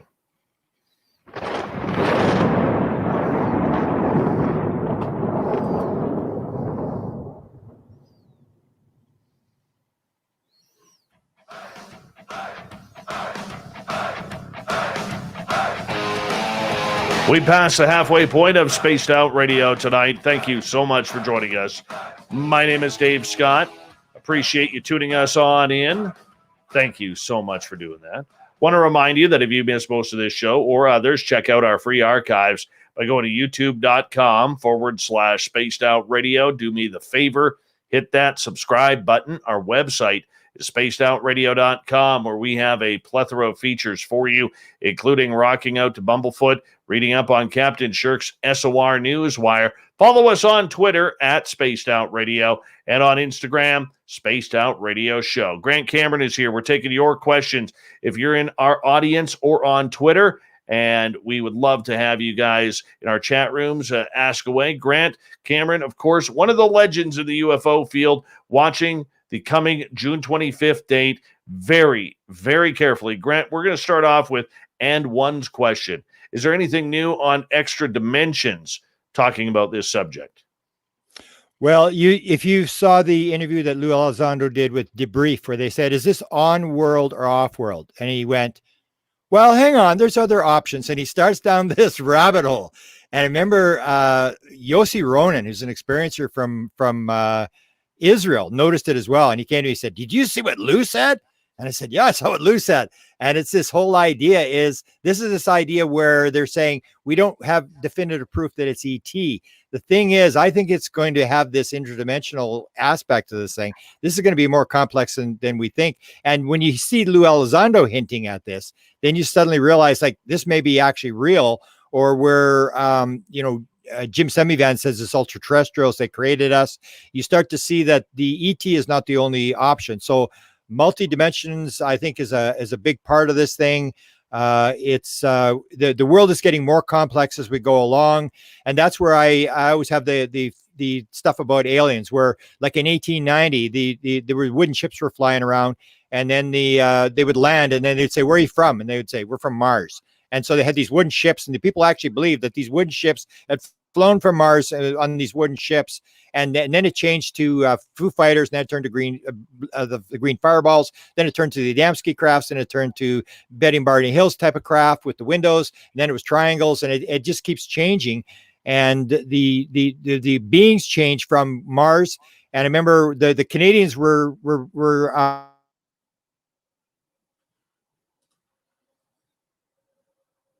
You froze on us, Grant. You froze on us. So we'll just try and get you back here quickly here. Let's see if we could get you right back here. For some reason, Grant has been having a little bit of internet issue beginning of the show and then right up to now here. So we are working on it with you here to try and get Grant back on. But basically what he's saying here in the long run is, in regards to the dimensions, Lou Elizondo, if you look at all the other shows that he has been on, he gives these little Easter eggs. He tries to give these little Easter egg hints to what we are literally going through right now. Like recently, when he was saying about what type of dimensions are these from on another show, he was saying along the lines of that he believes the ETs are here. He believes that, we call them ETs. Maybe we shouldn't call them ETs because they could be interdimensional. They could be inner Earth. They could be absolutely everything going on with that. So we're just waiting for Grant Cameron to return here momentarily on the show. But I mean, that's some of the issues that we need to try and figure out moving forward, getting closer to the edge of June 25th here. And we're going to bring on Grant momentarily here as it loads on up. And Grant, are you with us now? I'm back. Yeah, awesome. I got anyway. So hopefully the internet holds up here.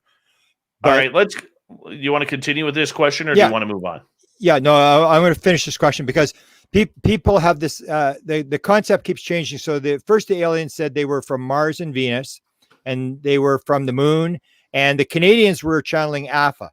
And Alpha claimed he was from Uranus, which is like 300 degrees below zero. And I remember the metallurgist in Ottawa said to me, he says, "I'll tell you what, Grant, let me make this very clear. Neither Wilbert Smith nor myself ever believed he was from Uranus." And so then it was then they were from the Pleiades. And so why would you use Pleiades? There's 800 different stars there. Why would you use that? And then we're from Zeta Reticuli. And then suddenly we got into the multidimensionals. Now they're from the 5th dimension, the 11th dimension. And I really start to wonder whether they're actually from anywhere, or as the beings told me when I did this interview with these beings in England, where they said to me, "We've always been here. You're the visitor." And now you start to see this whole thing about everything's one. There's no time. There's no space. It's all here. It's all now. More and more beings are saying, Nancy Tremaine's being said, "We've always been here. We are not from anywhere. We're right from here." So the idea of what these beings are, where they're from, or the universe is getting much more complex as we move along here. And anybody that thinks they understand it, I think needs to get their head checked. All right. Joe is asking on Facebook, where's your question, Grant? Do you think the military is going to go on alert because of what might be said in this report? No, I don't see why. I don't think so. I mean, unless it comes out where it's a threat or something. I don't see the military. The military is totally clued out, and they just take orders from people above them. So it would have to be the top people in the military that would panic. I don't think that's what Lou Elizondo was supposedly telling Sheehan. None of the high-ranking people think this is a threat. So no, I don't think so. All right, let's get to Hector's question. At this point, how sure are we about the Roswell incident? Well, what I find interesting about the Roswell incident is the thing that I asked Jacques Vallée. Because if you remember, there was an interview done with George Knapp and Bob Bigelow. And Bob Bigelow, whatever you want to think about him, knows a few things that you and I don't know. He hired all of the top people. He was bringing in Kit Green and Hal Puthoff and picking everybody's brain and picking 6 meetings a year. Edgar Mitchell, the top people in the world he was bringing in. And when he was asked about the Roswell thing, he said, Roswell happened. He said, yeah, but they also it was a crash in Russia. There's a crash in China. There's a crash in South America. I think they're seeding them, that they're dropping them. And then Tyler D, and I asked Ryan Bledsoe about this. I said, did Tyler D actually tell you it was the gifting field? And he said, yeah, he used those words with me. So when he took Dan Pasulka and Gary Nolan to this field that my friend showed Tyler D where it was in New Mexico, where all this metal was, they called it the gifting field, as if they're dropping it. And that's what, so I asked Jacques Vallée, I said, Jacques, this doesn't make any sense. I mean, that these things would come across the galaxy and then get hit by lightning and crash. I mean, that doesn't make any sense. Or that they come across the universe and little pieces start falling off the flying saucer. I said, don't you think this is like, and I said to Hal Puthoff, I said, this is a port material. This is like, stuff that was happening in the lab in the 1970s, where this Edgar Mitchell's pin would fall in the back and it would appear in Uri Geller's ice cream and stuff like that. And I said, it looks like they're gifting this stuff. And then Jacques Vallée said, I think I came up with that idea. And that's what I believe is that that's where we're making these false assumptions. We're believing that we're shooting this stuff down like Greer's shooting this, saying we're shooting. We're not shooting anything down. There's no way. We have this thing is running the show, and I call it the theory of wow. They're doing all this weird stuff. They're dropping stuff. They're just making us scratch our heads and realize we're not alone. So the Roswell thing, yeah, I think so, but I have a different opinion of what may have actually gone on there. But there was one thing about the Roswell crash that I looked at later, and that was the Canadian government document. You know, the top secret document, one of the few top secret documents was the Canadian. Flying saucers exist. We were told by American officials, flying saucers exist. It's the most highly classified subject in the United States. There's a small group headed by Dr. Vander Bush who are trying to figure out what's going on. The subject is of tremendous significance to the Americans. And we were also told by the American officials that mental phenomena is involved because the Americans aren't doing very well. They said if we're working on it, they're willing to exchange credentials and talk to us. So in November of 1950, the Americans told the Canadians that mental phenomena may be involved. How would they know that? Because there was no aliens until a couple of days after the detonation of the hydrogen bomb, the first test in 1952, when Adamski came forward. Before that, there was no aliens. Nobody was talking to aliens. There was stuff flying around, but there was no aliens. And so how did they know that aliens were telepathic, that there was this mental thing? And it may have been because the original story was there was 4 dead aliens at Roswell. And then the later story was there was 3 dead and 1 live, and that the live one was talking in people's heads. That may be how the Americans knew there was this mental phenomena and told the Canadians. And then Wilbert Smith picked up on this and spent a lot of time. And now we're into this thing, and we know consciousness is a key to this whole thing.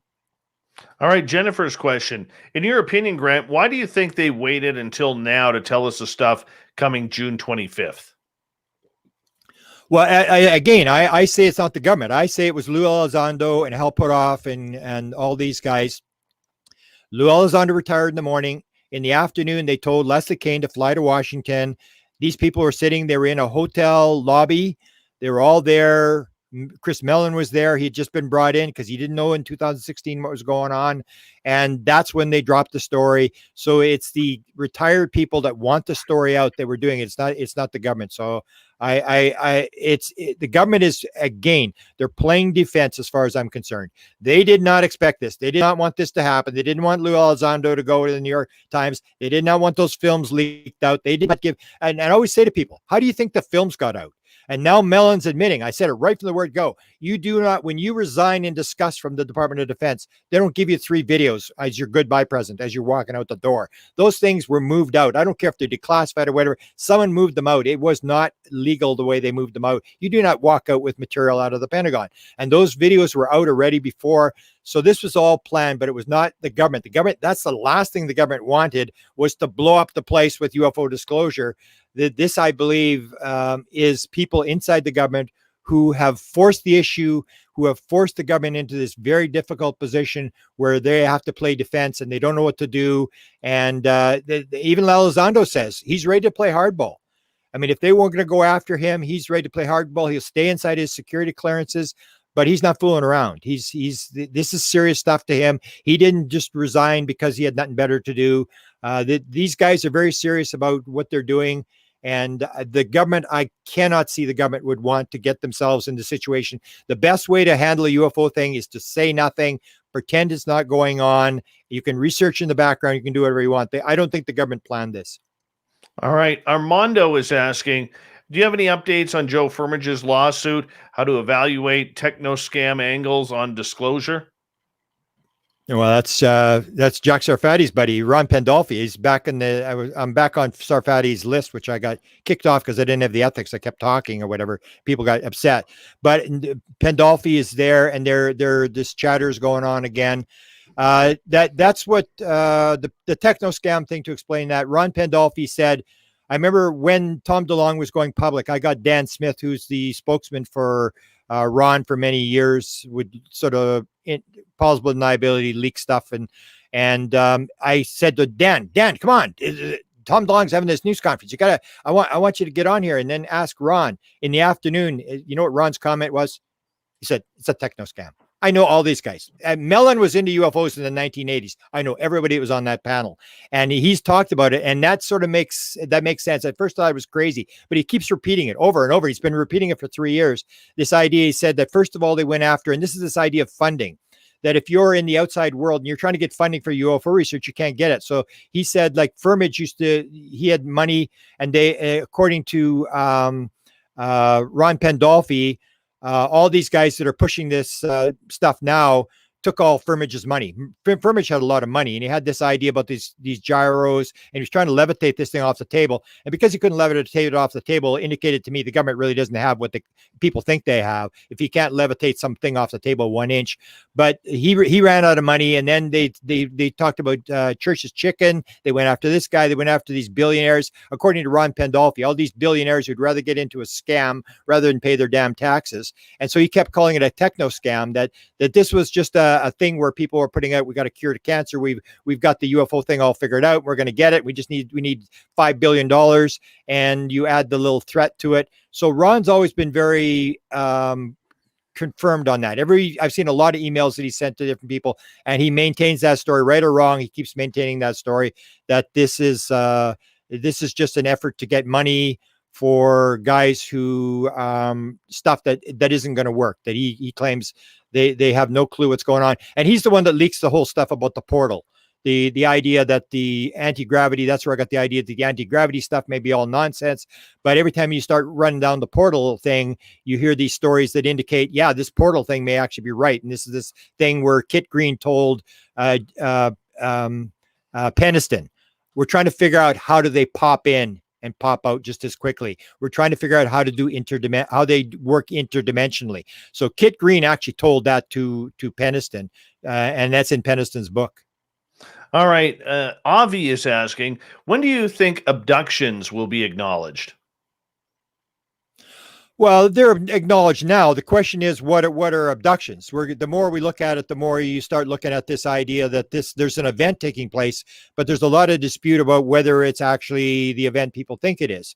And I can give you an example where my friend Ron Johnson from Utah has had a lot of experiences with LB, is the being that he deals with.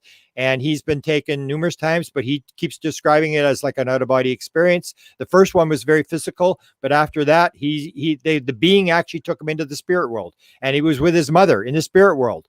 And this is where he tells the story, where he goes in this building, and it's 10 times the size inside as it is outside. His mother takes him in this building, and you start seeing these crossovers with out-of-body experiences, near-death experiences. I have a friend, we're about to do an interview. He's a artificial intelligence guy working on DMT, and he told me he had the one experience with the DMT. He said, I had a classic abduction experience. And this is why one of the reasons I heard that Strassman got out of DMT is he could not come to grips with the fact that 39% of all people doing DMT run into a being. And that about half of those have the abduction experience. So they're doing DMT. They're on a couch. They ain't getting abducted by anybody. And they have. And when my friend said that, I said, "Really? You had a classic abduction experience?" He said, "Yeah, absolutely classic. I was on a table." I said, "What were they doing to you?" And he said exactly what you told me, Dave. They're working on my head. They're putting something in my head. And he said, I could see their arms. I couldn't see the aliens' faces. But I said, and that's the thing. When you start seeing that kind of stuff, where you get DMT people describing abduction experiences and out-of-body experience describing beings in the spirit world and stuff like that, then you got to wonder, is it all the same thing? Are we misinterpreting what's going on? Now, Jim Semivan says that the third rail will come up. That first we're going to do this thing. And that's what you remember back in 2013, I talked about this a number of times, when Bigelow said, he was asked by George Knapp, what do you think? Are you in favor of disclosure? And Bigelow said, no, I'm not. I'm in favor of confirmation.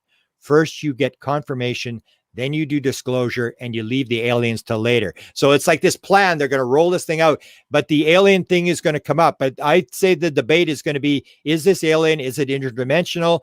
Who are we really dealing with? And I don't think because you got a body, you can really tell what you're really dealing with. The abduction thing is going to be very controversial. And when the Wilson leak document came out at the very end, people said, "Oh, this is a scam document. It's disinformation. It's they're disinforming all these people or whatever," because it said no abductions. So then I looked at all the people that had access to that Wilson leak document, because it went to Bigelow. You got to remember that was a memo that was written from Eric Davis to Bob Bigelow. So I looked at all the NIDS guys. I looked at Valet. No, doesn't believe it. doesn't believe the abduction. Kit Green says no abductions ever. I looked at Edgar Mitchell, who's documented. Was Edgar Mitchell said no, I don't believe it either. There's no, these abduction thing is not what you think it is. And you see these high level guys all saying the same thing. So there are these cases. The question is going to come down to, what are abductions? What is actually really going on here? And it comes down to this thing of consciousness, that everything is consciousness. Everything is as Deepak Chopra says, everything is an activity inside consciousness. And we want to turn it into this physical type thing. It's very real, the same as all sorts of experiences are real. It appeared that the world was flat. It appeared that the sun was going around the earth. Things appear, but is that exactly what's going on? And I think the more information you get, the more that abduction thing is going to start going down, and you're going to realize it's not what you think it is either. All right, we got time for a couple more questions here. We got about 4.5 minutes before we have to go to break at the top of the hour. Grant Cameron is our guest. Grant, Red in the Valley is asking, what is your opinion on how this announcement will affect religions around the world? No. I think the religions are all over it. The Catholic Church is all over this thing. They're ready to baptize all the aliens. I don't think that's going to disturb anybody. That confirms God. The guys that I say are going to be fighting over the cyanide pills are the secular scientist guys who spend $45,000 a year at MIT and suddenly realize they've been had. That majority of the crap they've been promoting, or the skeptics who said there's no UFOs, it's garbage, it's whatever. Like, how do those guys walk away from that? I'm sure they're going to figure some way. But there's been a bunch of people. It's the scientific community that's held this thing up, that has said this is garbage. You couldn't get the scientific community to look at it. You do not bring it up in a paper. You'll basically what happened to John Mack? Mack brought it up, and they tried to throw him out of Harvard. It's the academics who are going to have a real tough time, where they believe that it's a random physical, we're just biological robots in a random meaningless universe, and there are no ETs. We're at we're the only thing, and that's the big problem when you have aliens. You can say, okay, this happened one time, that all these random chances happen, and there's us, and then suddenly there's an alien that looks exactly like us. This random thing happened again and again and again, and there's thousands of different aliens, and they all look like us. I think the scientists, I think they're the ones that are going to really be scrambling, because a lot of this is going to show that consciousness is primary, which they do not accept in the scientific community yet. And the fact that we are not alone, we are not the center of the universe, that as I was told, we think we've got all the right blocks and we're waiting for one block. What I was told is, not only have you got it wrong, everything you believe, it's exactly the opposite. You have no clue what's going on. And I believe there's no clue, that these people have no clue, and academics aren't going to want to accept the fact that the majority of the stuff that they believed is going to be basically wrong. All right, let's get to Grandmaster's question. What's the biggest developments in the disclosure movement in the past 20 years?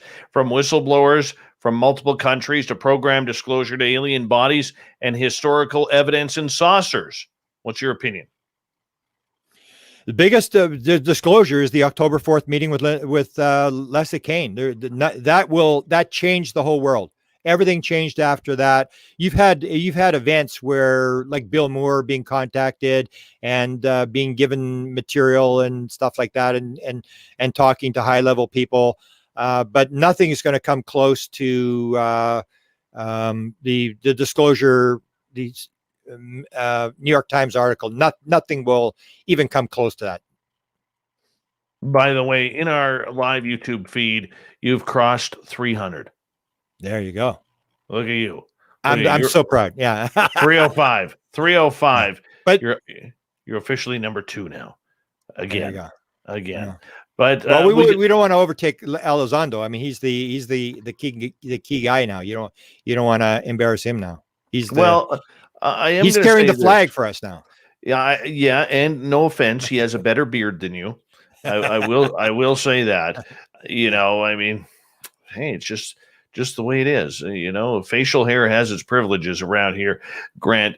And I understand everything that you're going through. And I'm just going through some more questions here from our audience. But let's get to B. Hoff's question.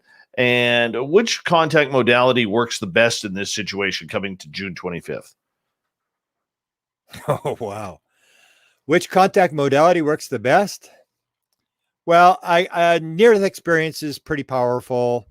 You get the same thing with near-death experience and the abduction experience. You have 40% of all experiencers say at one point during their experience they knew the answer to everything in the universe. Near-death experience, 31% say at one point during the experience they knew the answer to everything in the universe. 42% of experiencers say they have mathematical, scientific, or technical material in their head. Even Jack Sarfati, who you referred to earlier, had the phone call when he was a young kid, 12, 13 years old, and they said, we're going to pick the 400 top people in the world, and we've picked you. Do you want to agree to this? And he said, yeah, I agree to it. And this thing go up his back. And so there are these modalities that people are coming in. Psychedelics is pretty powerful in terms of trying to figure out what's going on. Those things all change in terms of the fact that it starts to be known that consciousness, it may be primary, that consciousness is something that we have completely missed the boat on, and that it's a key to understanding how the universe works.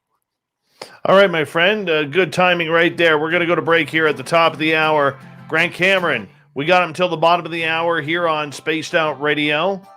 And when we come back, we're going to take your audience questions. And at the bottom of the hour, the Magic 8 Ball is going to warm up for your questions, along with the news and Thought of the Dave. All right, Grant, we got 6 minutes. I'll be right back, okay? Okay, good. Whew, I'm friggin' warm. Oh, yeah, you're hot there. It's not that hot here. Tomorrow's hot. I wish it was hot. Cooler.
All right, I am back.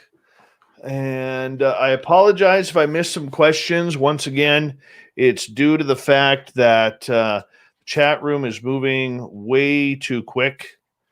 Way too quick. Reminder to everybody, there is no political talk in our chat room. All right.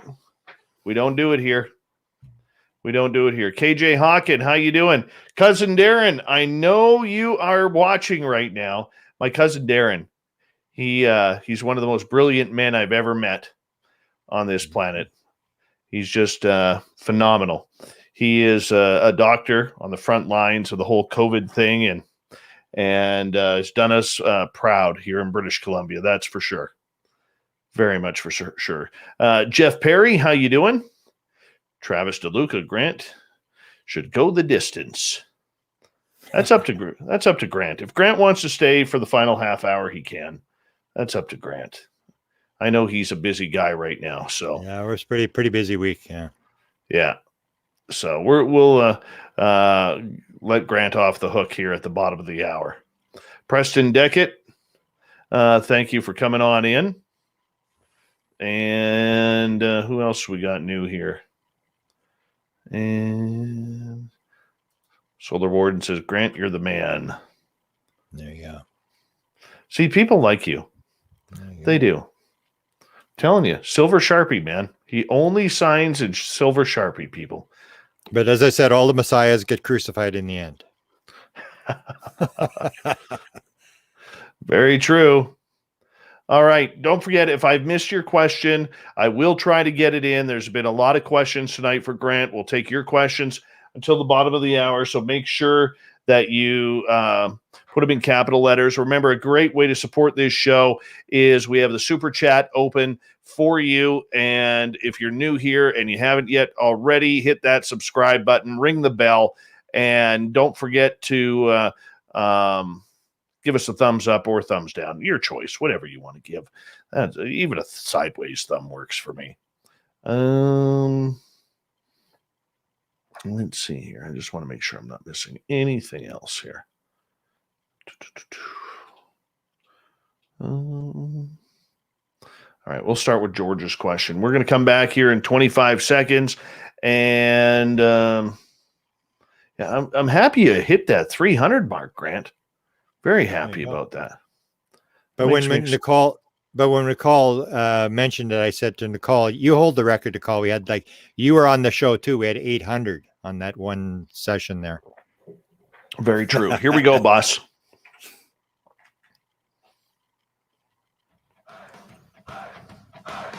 Would you like to connect with us? Head to spacedoutradio.com for all your latest show info. Now, back to Dave Scott and SOR. Third and final hour of Spaced Out Radio is underway tonight. My name is Dave Scott. Thank you so much for taking the time to join us. We really do appreciate earning your listening ears wherever you are on this beautiful planet we call Earth. A special shout out to cousin Darren, my cousin Darren here in British Columbia. He is a doctor on the front lines of the whole COVID pandemic.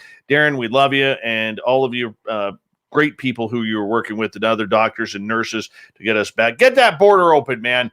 Get that border open. We need to travel to Vegas, cousin Darren, and you're invited. You're invited to the Spaced Out Radio party. Hey, I want to remind all of you that we are on our terrestrial affiliates around North America. So if you're listening there, thank you for tuning us on in. And we also want to say that all of our archives are free by going to youtube.com/Spaced Out Radio. Just do me the favor, hit that subscribe button. The Desert Clam is set the password for tonight in the SOR Space Travelers Club. Meta-analysis is your password. Use it wisely, space travelers, as the clam sets the password each and every night right here on Spaced Out Radio. Our website is spacedoutradio.com. We have a plethora of features for you, including rocking out to Bumblefoot and reading up on Captain Shirk's SOR Newswire. Follow us on Twitter at Spaced Out Radio and on Instagram, Spaced Out Radio Show. Grant Cameron is here. We're taking your questions from the audience in our chat rooms right now. Grant, we're going to start off with George's question. If the beings are not physical, why are the metamaterials being gifted to humanity? Well, they are physical when they come into our reality. That's what Yossi Ronan's beings told them. When we come into your world, we take on a body. So when they drop the port material, the metal material, it is physical once it gets here. The same as if you know the story with Sherry Wild. Have you ever interviewed Sherry Wild? I have not. Okay. She's got a fantastic story. She's got a lot of recalls. She was regressed by Center for UFO Studies and the top guy in Illinois or whatever. And she had the being, and she had this story where she's dealing with Da, who looked like a gray, like a Zeta. So she writes the book. They force her to write the book. She doesn't want to write it. She writes the book, sends it to the publisher, and the publisher said, "Sherry, you said he's from Andromeda." She said, "Yeah, that's what he told me." He said, "It can't be." He says, "Zeta. He's got to be from Zeta Reticuli." And so she says, "Okay, I'll go ask him." So she goes to Da. She says, are you actually an alien? Like you said, you're from Andromeda, but you're a Zeta." And he said, "No, that would not best describe who I am." He said, I am an etheric being on a mission through the universe for the creator," or something to that effect. And the idea is none of us are. We are all etheric beings. We are all actors on a stage, but we are not the actor on the stage. We are coming in. So they when they come in, they can become physical. So Sherry said to them, says, "Well, why do you come as this scary looking gray thing?" And he said, "Scary looking gray thing? I scare you? Do I scare you?" She says, "Yeah, you scare me." He said, "Sherry, you ever look in the mirror when you smile, you have those big teeth. When you come towards us, we think you're going to eat us." And he said, I use the gray body because it's more functional than creating a human body. But so there's a number of different beings have said the same thing. So when people do the abduction thing, they always ask, were you scared? Did they probe you? Did it hurt? I always say, as I said to you, Dave, remember when you saw the being, what's the first question I said? Was he wearing any clothes? Did he have any sex organs? Yeah, and people go, "No, he didn't have sex organs. He wasn't wearing any clothes." And how do you know he's a male or a female? I just knew. I could sense he was a male or a female. And then I would ask like I asked Betty Andreasen and her husband, you saw the being when he was first in 1946, and now you're 80 years old. And this being, did he ever get any older? And they go, "No, but aliens live a long time." So you have these things that indicate there's something wrong with the being. They're not getting any older. They don't have any sex organs. They don't really have a mouth. They don't have a nose. They don't have ears. All this weird stuff that's happening. And so, yeah, when they come into the physical world, if they crash or they drop stuff, then they're in the physical world. They're captured in the physical world, but they can go back. We can do, that's what Yossi Ronan's being said to him. You can do the same thing. You just don't know it. So we think we're locked in the physical world. Everybody's locked in the physical world. And we don't realize that it's this idea that you can come in, you can go. They just know stuff in physics that we don't know. All right. Casual Conversation is asking, will they just keep delaying information and never give us a clear answer? But that's where it comes down. Everybody's waiting for the clear answer. We just sometimes, you want to ask, the government might say, well, you want coffee and pie with that order. I mean, we're sort of asking the government, give us this, give us that. They're always going to delay it because it's not in their best interest to put the story out. It doesn't really help them to put it out because they don't have the answers. And that gets you into the problem of having to answer next question, and you can't answer. And there's more questions and the thing just unravels and you don't want the Russians to know what you've got. It's like playing a game of cards. If you've got the cards and you've got these things, you put your cards on the table and the Russians go, "Oh, thanks. Those are the cards we need. Now we're not going to disclose." Nobody wants to do that. Everybody's playing this fear game of me versus you. Keep it secret. Why have you got so much military technology that's secret, or even political stuff that's secret? Because people just don't want to air their dirty laundry. The president has executive privilege in terms of the people that talk to him don't have to disclose what they're saying to the president. You even have this situation now with the FBI, that the FBI is defending some of the stuff from the last administration because they can't. They don't want a situation where their lawyers are outed as to what they told the head of the FBI. So you have these things that it's always safer to keep the secret, to stay in the background. Once you're out in the public, then it all opens up. So I don't think they're ever going to, unless they're forced, and they are going to be forced because, as I said, the blood is in the water. The media now knows it. The media has the sources, and they are going to drag this thing out. And every time they break a story, it's going to put more fuel on the fire, and it's just going to get bigger and bigger. And I don't know where it's going to end, but the blood is in the water. There's no doubt about that to me. Nikki on Facebook is asking, have you ever heard of or come across a government book? Apparently, there's only 500 ever printed, mass multi-government agency UFO ET book with thousands of PGS, thousands of government documents showing ET types and ET ships. The only thing I've heard in that regard is Doty always told the story that there was this book that the aliens had produced for the government.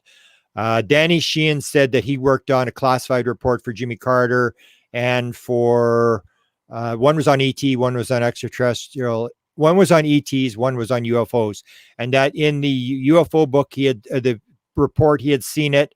He didn't realize what kind of classification was on it, but he said it was classified. He saw it before it went to the president, and there was diagrams of UFOs. And in the extraterrestrial report, it said that there were at least 6 extraterrestrial races visiting the Earth. One of the things I got in the if this stuff is, it's a very high level, if they do have it, and I doubt there's going to be 500 copies of it, but I got the one with the Johnson study, that the guy that was doing the eyes only study, which means there's no documents. It's the old, we destroy everything. We don't have any, the president sees it and then we destroy it. So there was a 9-month study done for President Johnson. There was 8 people that worked on it: head of Lockheed Skunk Works, head of National Reconnaissance Organization, the head of the Weird Desk, the Pandolfi's job, it was Art Lundahl at the time, the 4-star general from Wright-Patterson Air Force Base. All these high-level guys worked on this report. And you know what the conclusion of the report to President Johnson was? Exactly what the government is saying right now. Yes, UFOs exist. Yes, there's actual crafts. Yes, this is all for real. And we really don't know where they're from or what the extraterrestrial is. Exactly the report. And I read it. I did a podcast. I read the final report. It was like 7 or 8 pages, the final conclusion that was given to the president. And what happened is this guy, Frank Rand, was the guy who was in charge of the study, and he decided he was going to do a manuscript on this, and then he died. And the manuscript was sort of half finished, and his daughter gave it to a UFO researcher. She knew I was doing the president and came to me. If it had not been for that girl, nobody would have ever known that the president did a study. There was an eyes only study done. And that's why I say what you think the president doesn't know, there's stuff happening behind the scenes. Same as Jimmy Carter did studies. He sent his press secretary to the FBI, forced out 1,500 pages. There was a story that the CIA, there was the girl that went to the CIA to get the documents, the FOI, Carter had great pressure on there. She started breaking down, crying at the CIA because she was under so much pressure because the CIA guys were stalling her, hiding documents and stuff like that. So a lot of stuff happens behind the scenes, but 500 books doesn't make sense. It would be, there might be 1 book or 2 books. This is going to be a very limited need to know. It's going to be a handful of people who actually understand the whole situation, if there's anybody that understands the situation. All right, let's get over to little Davey Altman's question. Grant, is there a coincidence between June 24th, the Kenneth Arnold sightings back in the day, and the June 25th date? No, it just was when the thing was signed. So it was signed on December 24th or whatever, and it was 6 months from there. Actually, the Kenneth Arnold wasn't the first. It's the same as Betty and Barney Hill was described as the first abduction. And I say now, no, if there was a first abduction, it was Nancy Tremaine, who was 2 months before. And I helped her publish her first book, wrote the foreword to her second book. She's got a very detailed account of an abduction 2 months before.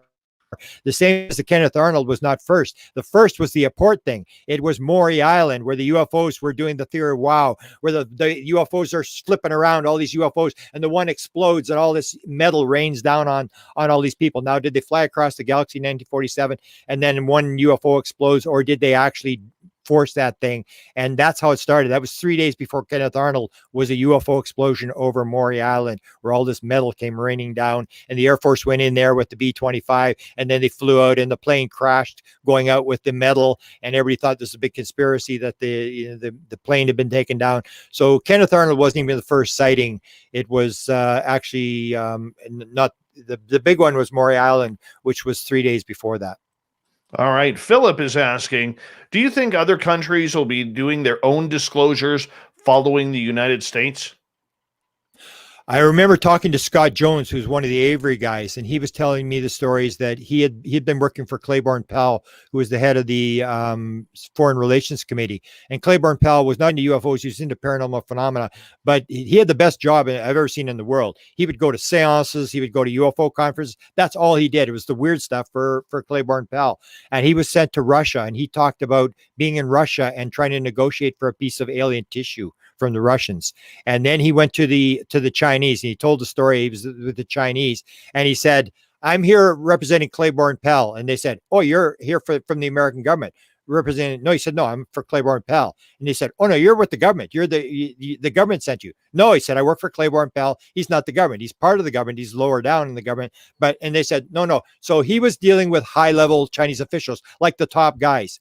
And he said that he asked them, he said, "Why don't you disclose over the Americans?" And this is what Scott Jones told me. He said, the Chinese looked at him and said, "When the Americans disclose, will be a close second." So that is the question, because people do this thing about the cover up, that they're covering this thing up. You got to remember that there's like this idea that there's some Illuminati thing that's running the cover up or whatever. You got to remember there's like 195 or 196 countries. The Illuminati's got to be running 196 countries. There's all sorts of countries that have crash material and stuff, and everybody's just holding back because they don't have the answers. And plus they're playing the game that they may be able to back engineer this stuff and get the technology. So there's a lot of reasons for all the countries, but all the countries are playing the same game, which comes to the 64 reasons. There's got to be a reason why everybody's covering up. There's got to be a legitimate reason that if you were in the government, you went in there and you got signed in, you'd suddenly go, "Oh, okay, I know what's going on. Okay, I'll keep quiet." There's got to be something that keeps all these people quiet, because nobody has defected. Not one single person yet. In regards to that, Grant, do you see it coming to a time where all of a sudden Canada or other countries will sit there and say, "Well, the U.S. is going on with this. Let's hop on board. We're all allies here. We're all buddies here. Let's get to it." Yeah, but you know what happened? I mean, the Canadians have been contacted lots of times. I mean, and they've been told, and they just salute. They just whatever the Americans say, they just say, "How hard do you want me to jump?" and stuff like that. Everybody's nobody wants to make a move on this thing. Nobody wants to handle the hot potato, and the Canadians are the same sort of thing. I mean, the Canadians, you see what happens. Like, so Wilbert Smith in 1954 has AFA fly over the station. He tells Francis Swan, "Get AFA to fly over the station." He flies over the station, and I was talking to a guy who was in the station when these things went, all the alarms went off and the thing went off the chart. And Wilbur Smith said, "Oh, if there's nothing wrong with the equipment, we just detected the first flying saucer over Ottawa." The program was shut down. 2 days later, they said, "Nothing to see here. Wilbur's no longer allowed to talk on behalf of the Canadian government. He can use the material. There are no UFOs." That was the end of UFOs in the Canadian government. August the 10th, 2 days after they detected a UFO.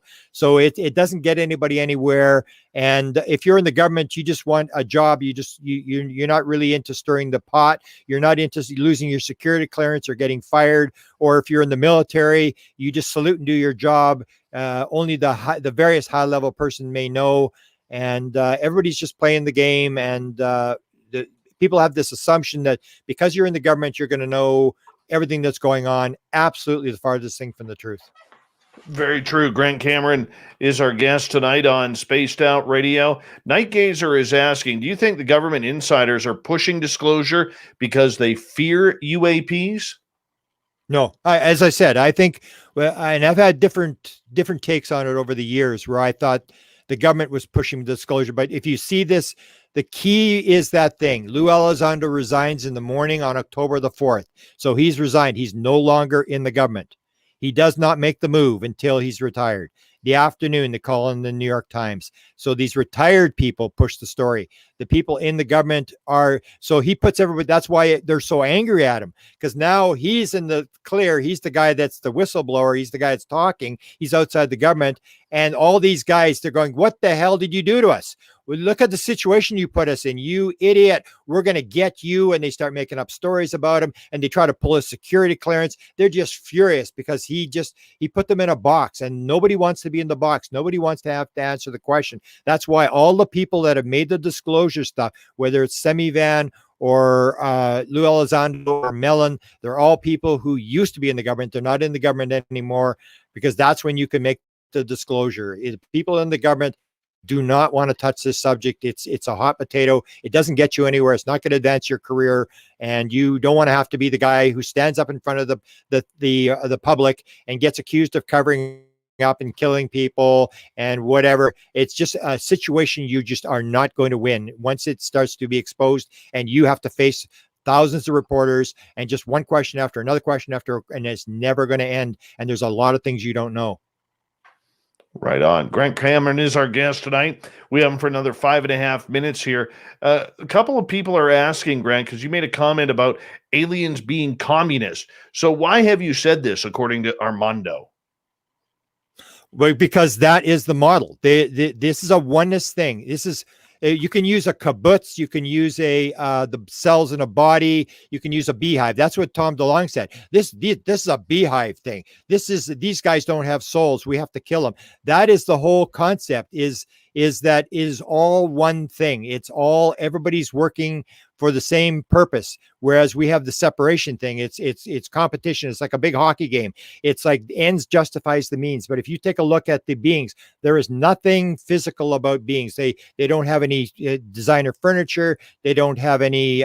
If they have clothes, they're all wearing the same clothes. They are in this idea of a kibbutz, or like in Canada, we would have the Hutterite colonies where they all work. They all have, there's just one guy that's sort of the crew chief, but everybody's equal. Everybody's running this thing. That's the thing. And that's why when Adamski came forward in the 1950s, that's why he was being investigated by the FBI, because he thought he was being brought in by Russia because he was a communist. He was promoting this thing about everybody has health insurance, everybody's equal, all this kind of stuff. That is the model. If you take a look at it is a beehive. They are on the ship. Everybody's doing their job. They're like cells in the body. Everybody does their thing. Nobody's a cancer cell. Nobody says, okay, I'm going to do my own thing. Don't tell me what to do. And if I want to, be a cancer cell, I'll be a cancer cell. Everybody's doing exactly what they're supposed to do. That's the concept. And that's why Tom DeLonge says we got to kill these guys because it's a beehive and it's got to be bad. All right, moving on here. Jovan is asking, what's the point of hiding your cards if, as you say, Grant, we haven't reverse engineered next to anything? Well, they hope that they're going to reverse that. But if you put your cards, you definitely are going to take a chance that you're going to give the Russians, the Chinese, the cards they need. You're going to hold the cards as long as you can. That's why I said, if you're going to give the president briefing, you say, Mr. President, we're working our butts off, Mr. President. We're doing whatever we can. We're putting piles of money and we've got this project. We're trying to figure it out. Don't spill don't upset the apple cart. Leave us time to do this. We've almost got it figured out. And so they're working on it. But if you put your cards on the table, then it's all over. You may give the other side especially if you're playing this fear game, you may give the other side the cards they want. Or if you're in the situation where you're trying to get a patent, it's definite, in my opinion, they have not figured this thing out. No matter what anybody says, they don't have all the answers. So until you get the answers, there's no advantage to you putting your cards on the table. You sit there and you delay it as long as you can. You go to the president, you say, we need money, Mr. President. We're at this point and we can't figure this thing out. But in terms of it does not help to put your cards on the table. There's no advantage to that at all. All right, Grant, we only have 2.5 minutes here left with you tonight, and this is a show that's flown on by, and I know we have to say goodbye to you right after we get to the break here at the bottom of the hour, but I'm curious, in your 2-minute estimation of what the next few days are going to be like, including after June 25th, what do you see happening? What's your prediction? I think I said it earlier. You're going to see them sort of sneak this report. There's going to be a lot of questions asked, and then the bomb goes off. And you think it's going fast now. You wait until after, when any little piece of information that comes out, it's just going to spiral a thing. It is going to take off like incredible. I don't know how fast it's going to move, but it is only going to start on the 25th. That's when they light the fuse on the bomb. And when it goes down, as soon as they start answering questions, the horse is out of the barn, and I don't see how they put it back in. It's just going to lead to another question, another question, another question, another question. And that's what they've been trying to stop for 75 years. And they've run out of time. And the media has realized they're digging, They're trying to find documents. They're filing FOIAs, and they're not stupid. They know the sources. And the other thing is you have Danny Sheehan, who's on the inside of the Pentagon now, who is going to make sure if the bomb doesn't go off, he's going to make sure it goes off, that this thing goes. It's not going to just be a review. It's going to be an investigation if Danny Sheehan has anything to do with it. And I think he has the power and the knowledge to force an investigation and just keep pushing the issue. And it just keeps accelerating. There's more blood in the water, more sharks. It's just going to keep going. That's what I think is going to happen. All right. Well, Grant, what's new for you coming up here the next little bit? What's your schedule like? We got 40 seconds. Okay, we're doing the big thing on the 25th. I say we want to know what the other side is doing. So we're going to bring in 70 or 80 experiencers onto a panel. They're going to get 5 minutes. They're going to describe who they're dealing with and what the message is. And we're going to see what the other side says. No disclosure. There's going to be no NDAs. Nobody's going to say the aliens told it's a secret. They're going to tell us what that is. The weekend I'm doing Contact in the Desert, and everybody there wants panels. There's all these disclosure panels. I have one with Steve Bassett. So there's a lot of media going on now. Almost every day somebody wants an interview, because just like the New York Times and Washington Post, all the podcasts are on this as well. Everybody's trying to scoop this story. Everybody's trying to get this thing. This is like the new Trump story where everybody's watching, where you can sell ads and stuff like that. This is important stuff, and it's very, very busy time. I've never seen it this busy before in my life. All right, Grant Cameron, everybody. We thank him once again. He's a legend and a good friend of mine in this show. Coming up next, we have, oh yes, the Magic 8 Ball is warming up. The news and the thought of the day are next as well. Stay tuned.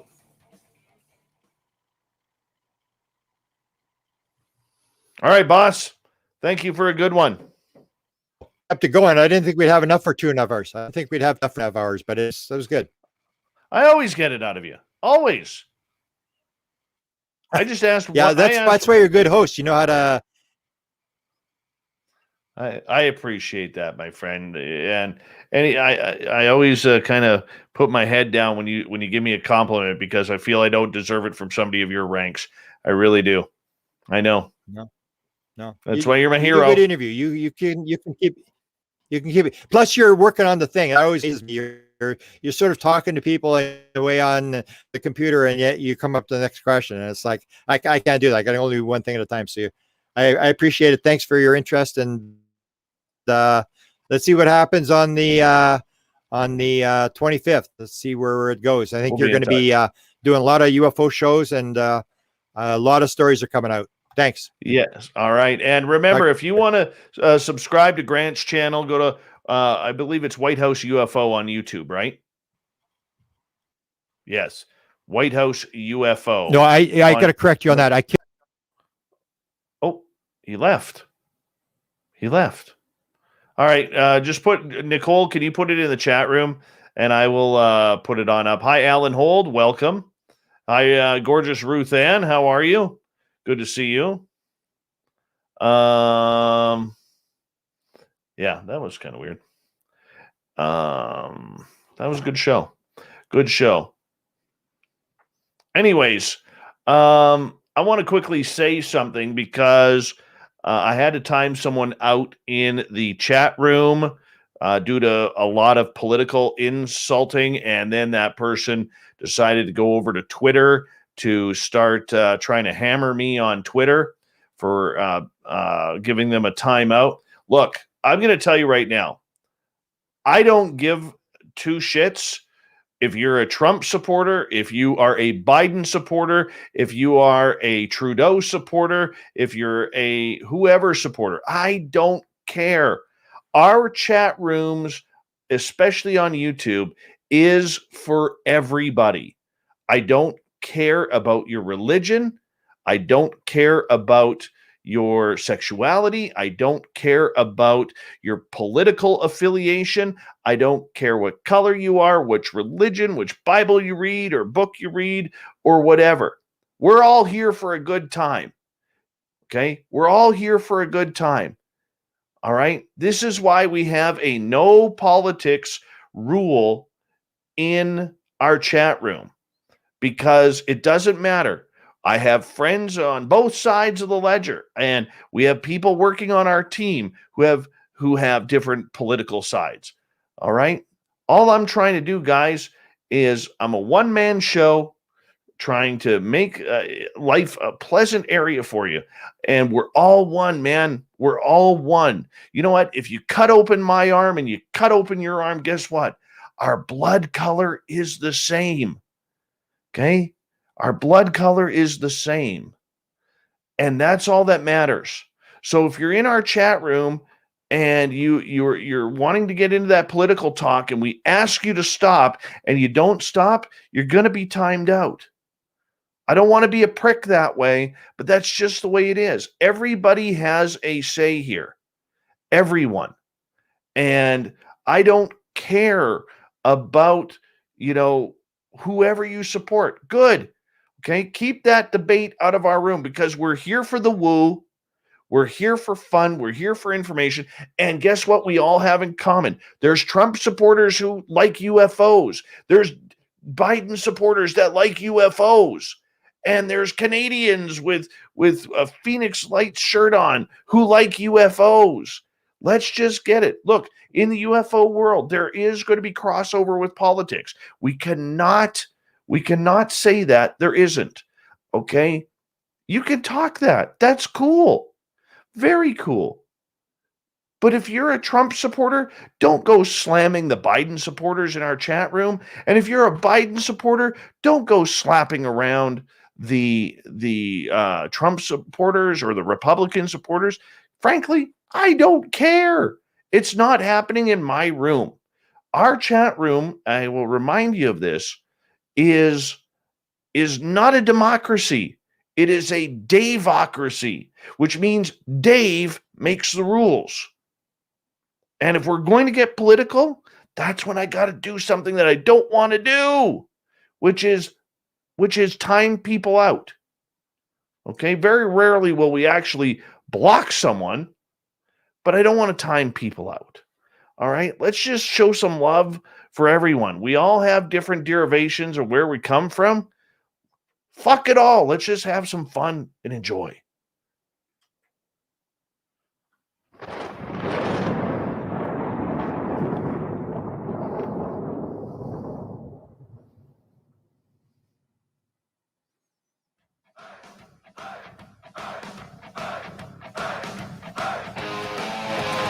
We rounded third. We're heading for home tonight on Spaced Out Radio. My name is Dave Scott. Thank you so much for taking the time to join us. Really do appreciate earning your listening ears.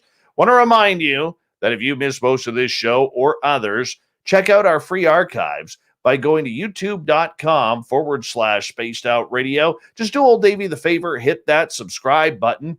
Our website is spacedoutradio.com, where we have a plethora of features for you, including rocking out to Bumblefoot and reading up on Captain Shirk's SOR Newswire. Follow us on Twitter at Spaced Out Radio and on Instagram at Spaced Out Radio Show. Oh, yes. Guess what it is time for, people? It is time for our great, great Magic 8 Ball.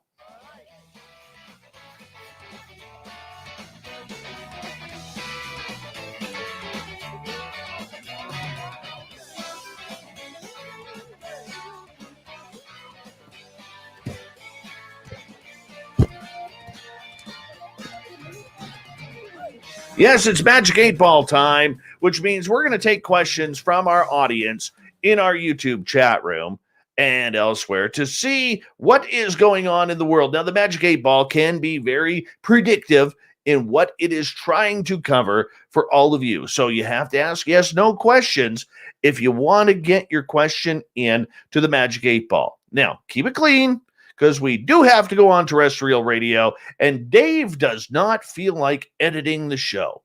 We've got a clean show so far, so it all works for me. So the Magic 8 Ball is here, and we're going to start off with Kirk's question here. And he is asking, Kurt Seltzer with a splash of lime is asking point blank. All right, what's he asking here? He is asking if listener Vinny is at the bingo hall right now. That's a good warm-up question. Let's go here. Reply hazy, try again. That would tell me that the Magic 8 Ball doesn't know, because Vinny probably has some sort of vortex around him that does not allow his signal to be picked up while patrolling the bingo halls. All right, let's get over to Ross. Where did Ross's question go here? Ross's question is, oh, mighty 8 Ball, will we have disclosure in full? The answer is intel looks good. And I could see that happening probably within the next 50 years, maybe even 30. But it's going to be a slow process getting there.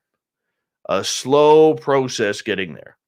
We need a lot of changes on this planet before the aliens are going to come out and finally come out and say, hey, guys, we're here. We've been here the entire time. The entire time. Can you imagine? All right. Abe here, good Mennonite name, says, are the aliens Mennonite? Abe, that is a fantastic question, because if they are Mennonites, I may be related. That's truth. I may be related here. Let's go here. You have my pity. So that could mean either A, they are Mennonites, or B, they're not Mennonites and the Magic 8 Ball is feeling sorry for us. That's a 50-50. Magic 8 Ball is not being very specific on that one. Is not very specific. Let's go to B. Hoff.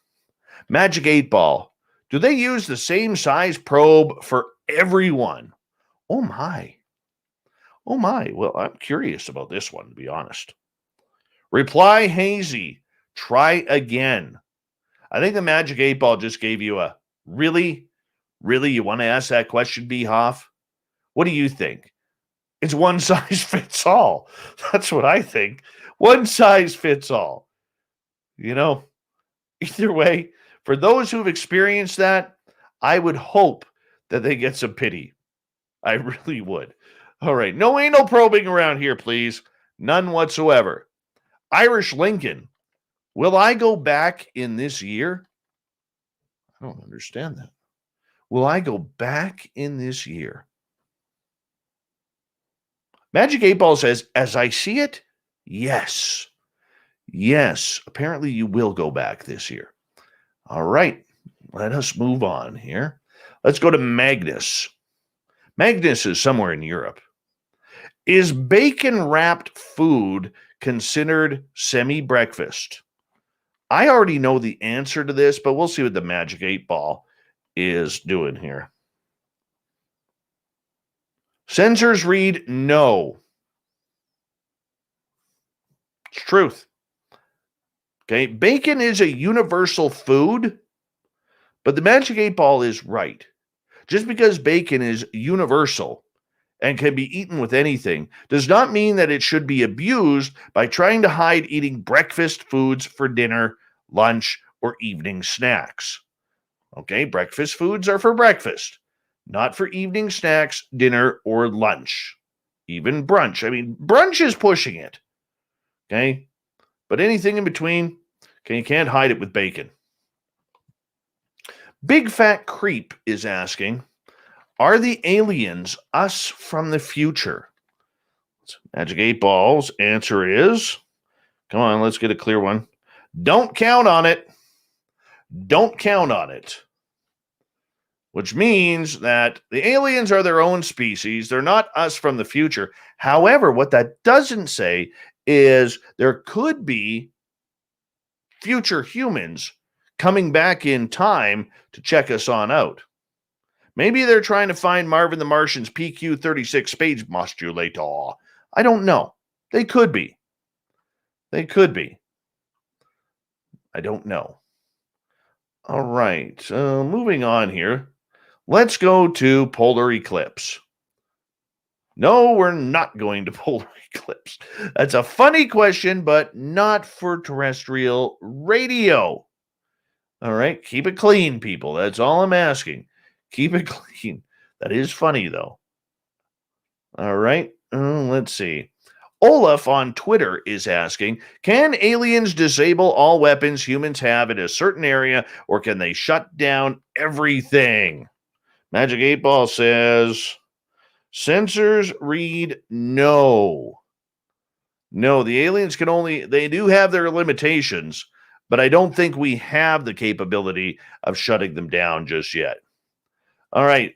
Sandra is asking, is Dave going to win the lotto? Oh, that 70 million would look so good in my bank account right now. Honestly, it really would. Don't count on it.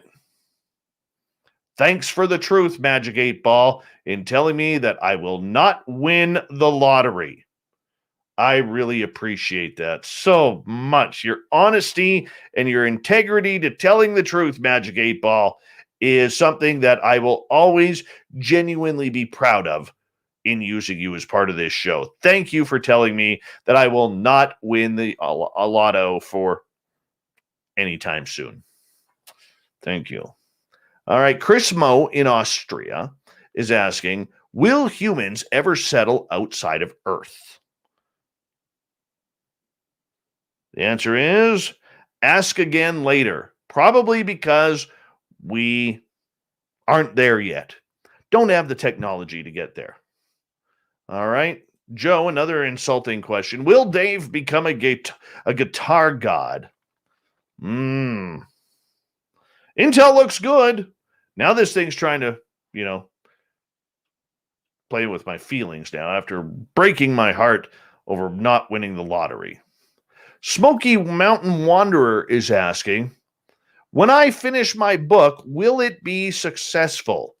That's a good question, Smoky Mountain Wanderer. Let's go here. My sources say no. Sometimes he's a little blunt, the Magic 8 Ball.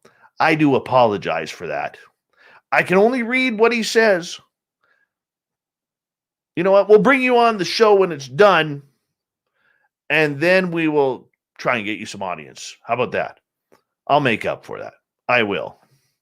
All right. 11 is asking, is pizza a breakfast food? See, pizza is one of those foods, like bacon, that falls into the universal category, can be used at any time whatsoever. So pizza can be a breakfast food. All right. Okay. Kurt Seltzer is asking, Magic 8 Ball, is breakfast for dinner good? People are crazy. You know that? You have my pity, Kurt Seltzer.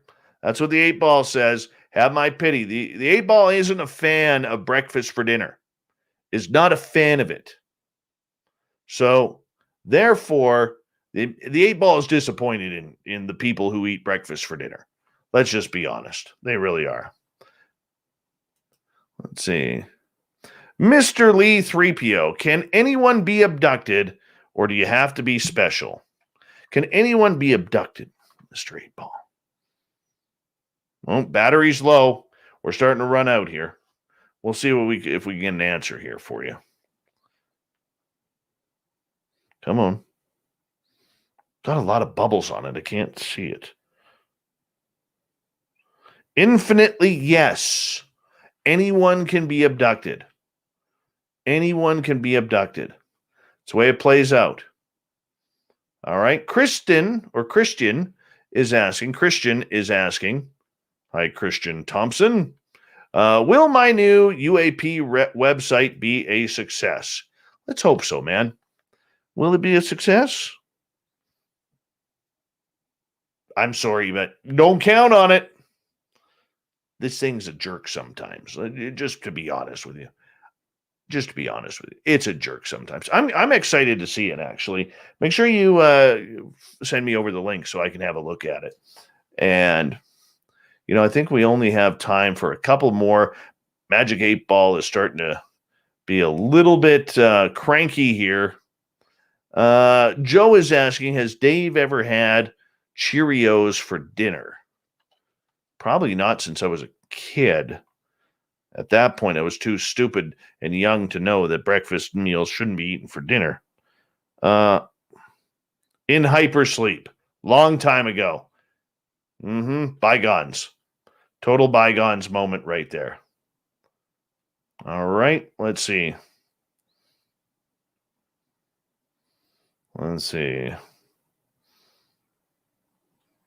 Are aliens vegan? From Olaf.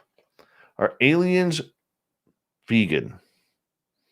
All signs point to yes. They don't like to eat meat. Magic 8 Ball from Kevin. Did Dave practice his guitar for a full half hour today? I practiced 20 minutes.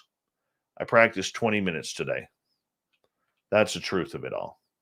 20 minutes is what I did. And I think we are getting close to, you know what? Let's get to the news. It's that time.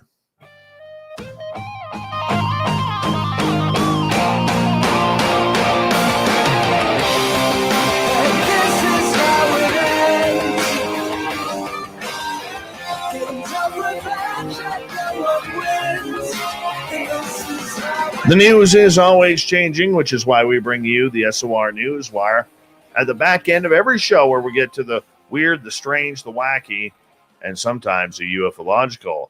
A UFO that was caught on camera traveling at about 106 miles per hour was filmed by a police helicopter in the United Kingdom. The footage, which until recently wasn't released, shows the object moving over the Bristol Channel. It was filmed by a police helicopter, which was using its FLIR thermal camera near St. Athan in Wales.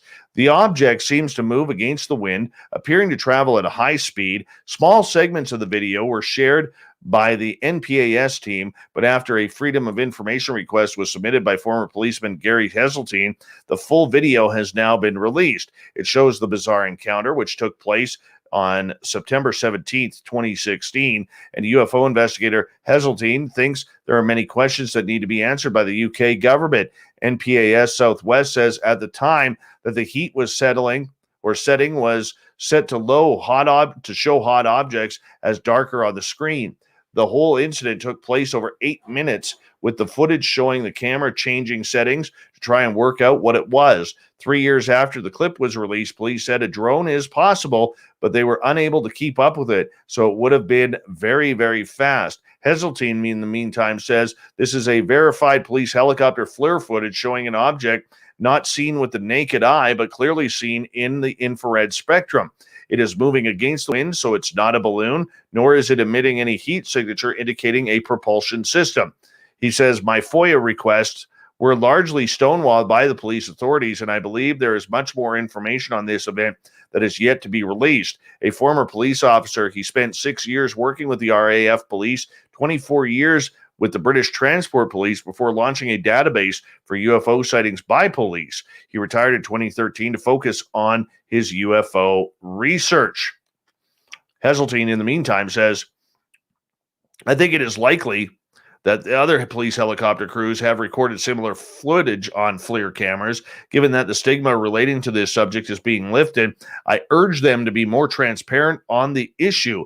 This footage shows that objects similar to what have been captured by the U.S. Navy is being recorded on the same FLIR-type cameras here in the United Kingdom.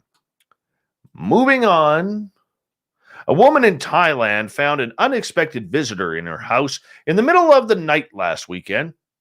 No, it wasn't a robber, wasn't a burglar. It was a wild Asian elephant.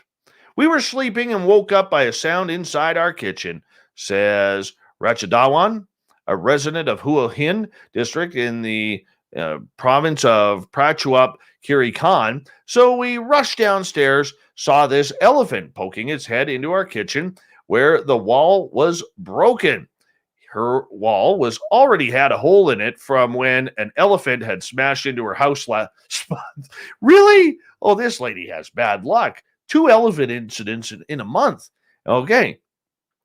So she goes, the damage had not yet been repaired when the elephant showed up on Saturday and stuck its head right through the hole in the wall. Videos taken by Rachadawan show the elephant extending its trunk to rifle through cupboards and drawers, knocking over dishes. At one point, it picked up what appears to be a plastic bag using its trunk and placed it in its mouth.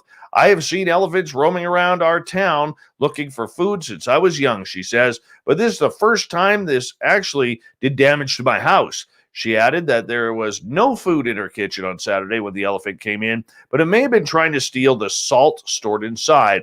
The elephant came into the kitchen because it smelled food. The Department of National Park, Wildlife, and Plant Conservation said on a Facebook post, elephants are herbivores, so they need minerals from salty foods, which is essential for their bodies. They would try to find any minerals, and we have educated local residents.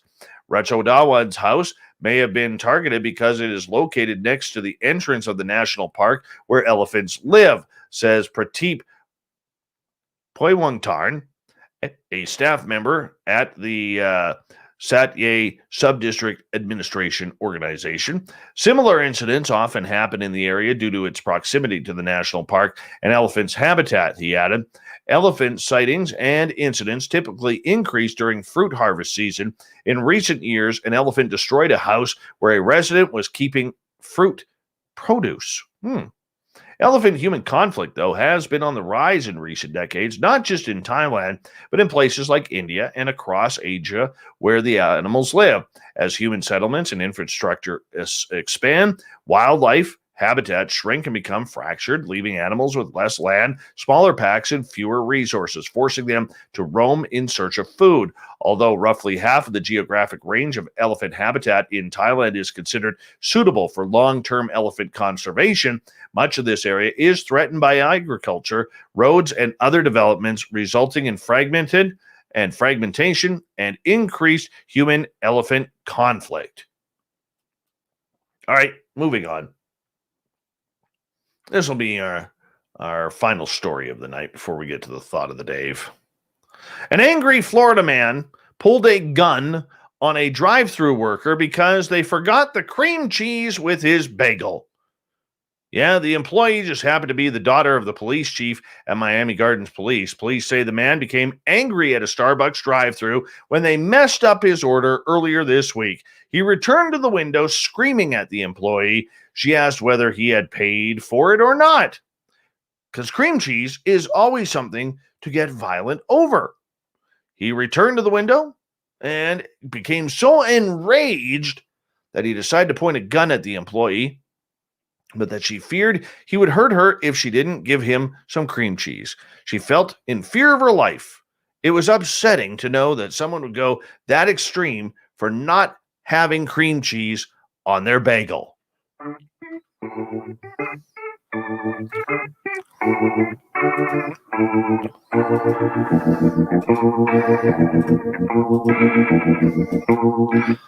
Thought of the Dave happens every night at this time, where we ask a question on our Facebook and Twitter pages, then read your responses on the air because we love the audience participation around here.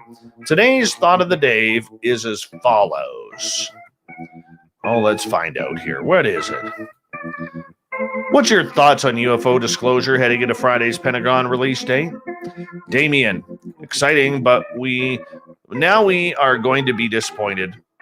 It's clear that someone knows what they are. Luke keeps skirting around the edge of whether or not they're aliens, inner space, or beneath the ocean. Yeah, it's a big guffaw. Let's just face it. Tyler, another smokescreen, updated version. Robin, I will be surprised if disclosure occurs in a proper way. Wendy, I'm sure it'll be more of the same BS they've been selling for over 80 years or more. Uncle Dale and his power stash. Blah, blah, blah, Venus, blah, blah, blah, swamp gas, blah, blah, blah, drones, blah, blah, blah, sensor malfunctions, blah, blah, blah, hackers, blah, blah, blah, entertainment company stunts, blah, blah, blah. John, I'm not hopeful of any dramatic, meaningful truth. Craig, we will be told that we don't know what it is, but that it's real and happening. I imagine they will also say it is worldwide. Thank you to everybody playing in the Thought of the Dave, to Captain Shirk for the Newswire, all of your participation in the, well, let's call it the Magic 8 Ball. And of course, to Grant Cameron for coming on the show and chatting with us about UFOs and June 25th. We got Mr. Ron Bumblefoot Thaw rocking in the background with Little Brother is Watching. Bumblefoot is the official music of Spaced Out Radio, rocking us in and out of every single show. Get your horns up for the guitar god himself. Special thanks to everybody listening in at home, at work, in your cars, wherever you may be. Thank you to everyone in our chat rooms tonight on YouTube, LGAB, Revolution Radio, Spreaker, Twitch, the Space Travelers Club on our website, and of course, everybody listening in on Twitter at hashtag Spaced Out Radio.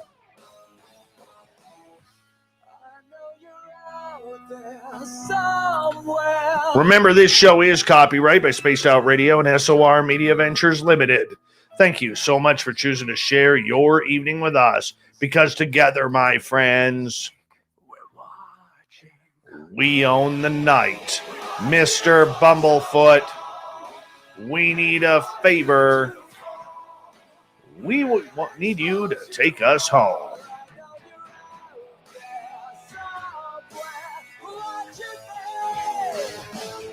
Yes, the Woo train has docked for the night. But soon, my friends, we shall ride again. Your seats are always available. Your tickets never expire. And if you want to bring a friend, we've got room for them too. Good night.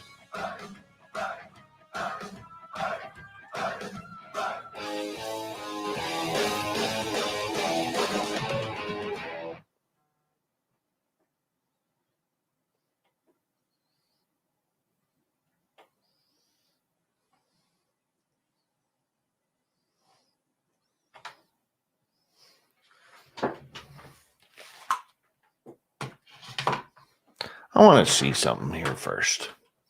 Let me just see something. Thank you, Clam, for posting that question. I want to see something here. I'm just curious.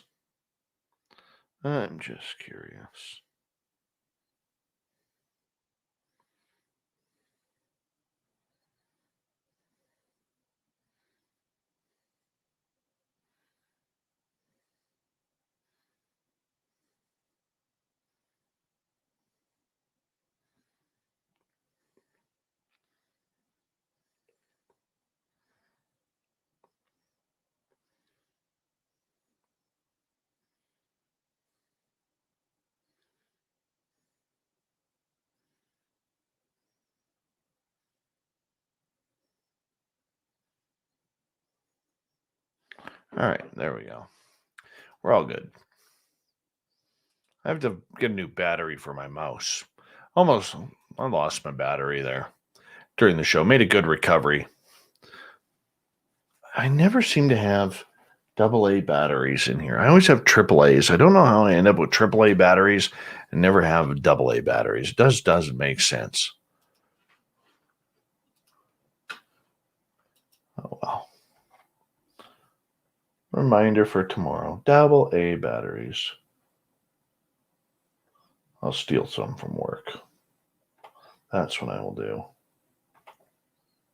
Hope my boss isn't listening right now. That would really suck.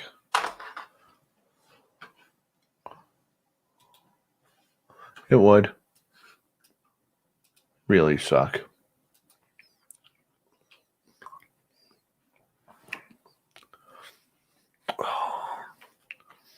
I felt really bad today because I was supposed to do an interview with some guys, and I had to cancel literally at the last minute because friend of mine at work, his sister, like he's older, but his sister had a heart attack today, and they're not sure if she's going to live. And it was like I had to cover a shift. So literally, like with an hour to go, before hour to go, like before I was supposed to go on air with them. I had to cancel. I hate doing that. I hate when it happens to me, but I mean, I had to cover the shift. But the good news is I actually had some really, really cool time with my daughter tonight. And tomorrow, in about at 8:46 a.m. will be my boy's 8th birthday. Yeah. I'm pretty proud of him. And so his sister came up and surprised him and My daughter's 22. My son is 8. Well, he'll be 8 here in just a few hours. And it just meant a lot. It was just a perfect evening. And my parents ended up showing up today. And it was just, I haven't seen my parents in like a year and a half. And, well, at least my mom. My dad snuck up here a couple times. But my mom especially, who's having some major, major health problems right now. She came up and with my dad, and I'm so happy and blessed to have, I'm 48 years old, and I know I am damn lucky to still have my mom and dad alive. I know that. I am so lucky because so many people lose their parents. And, I look at when my dad was my age, he lost his dad, my grandfather. And,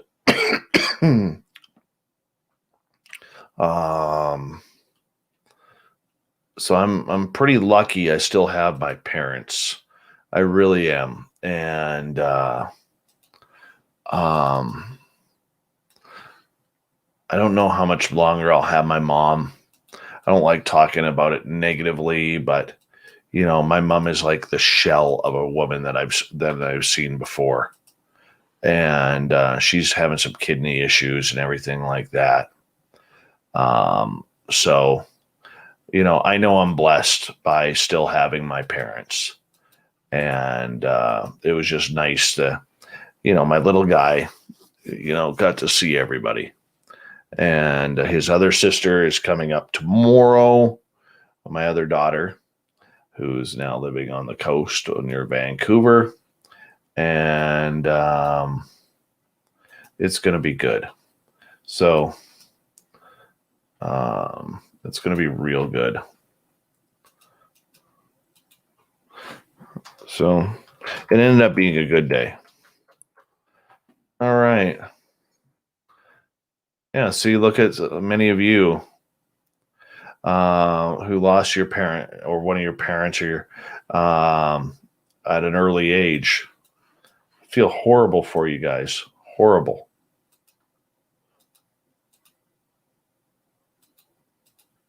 All right, as I am editing here.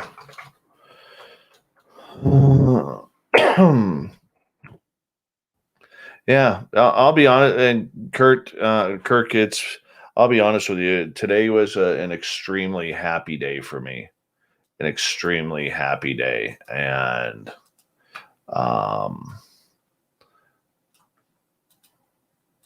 today felt everything was right.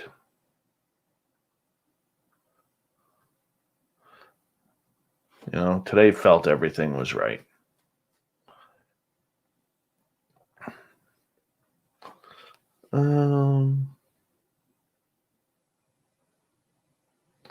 My daughter, she's so beautiful.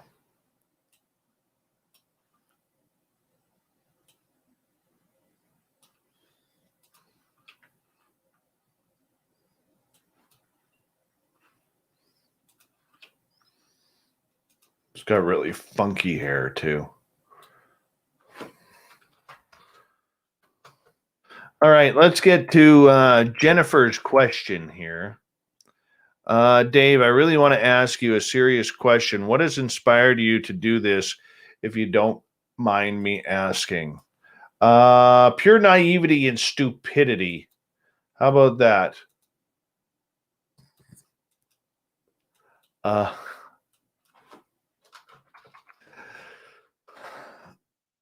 Let me give you a serious answer here, Jennifer. I don't even know if you're still in the chat room.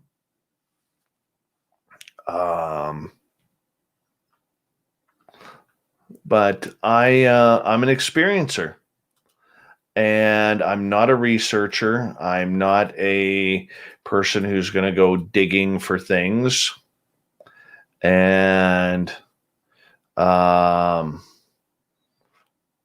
but I do know how to ask questions, and I do know the journalism side, and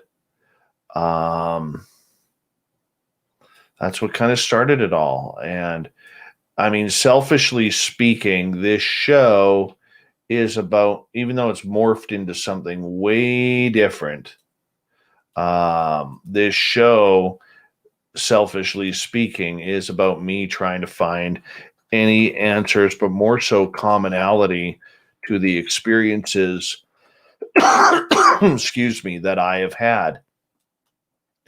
And, you know, it sucks because there are no answers. That's probably the biggest thing that I have had to deal with. There are no answers, and where those answers are, I have no idea.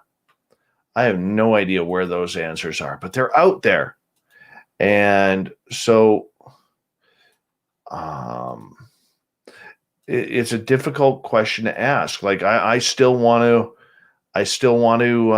know why on December 13th, 2011 at 7:45 p.m. did I end up seeing the angel of death in my mother's eyes? Why did that happen? Where did it happen? Well, I know where it happened, but why did it happen? Why, after a couple days after that happened, did my very quiet house all of a sudden become, where'd that go? Why did it all of a sudden become haunted? Right?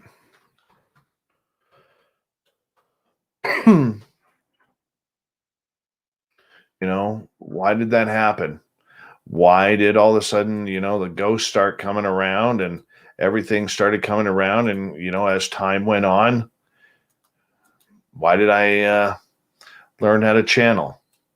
Why did the UFOs come? Why did Carl come? Why did the aliens come? Why did I end up being abducted? Why did I end up seeing that UFO on the ground? Why did, you know, I mean, there's so many whys, and I didn't know how to express it. Put it this way, I can tell you this, that if I would have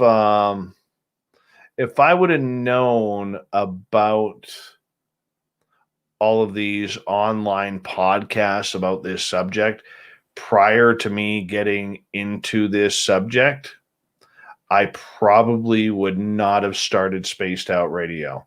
Like when I left terrestrial radio in 2007, I never looked back.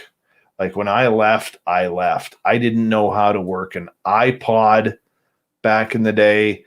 I didn't know how to, excuse me. I didn't know how to download a podcast. When I left radio for good. And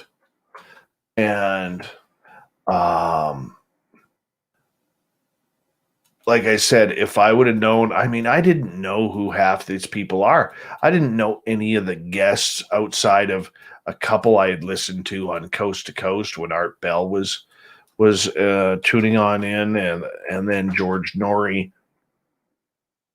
Didn't know anybody. You know, I didn't know about Jimmy Church. I didn't know who Dave Schrader was. I didn't know who Connie Willis was. I didn't know who any of these people were. And now I knew who Art Bell was, right? And now,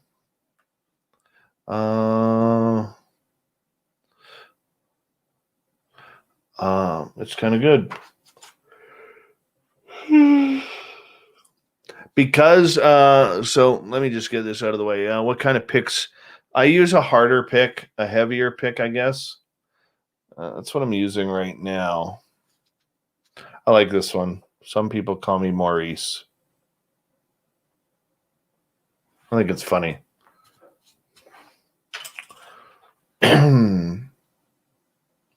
But, okay, who is Carl? I saw that question somewhere.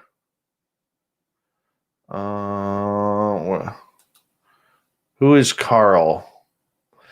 Carl was an alien that showed up at my window on April 20th, 2015, while I was interviewing a gentleman named Harvey Kraft about Buddha of all topics.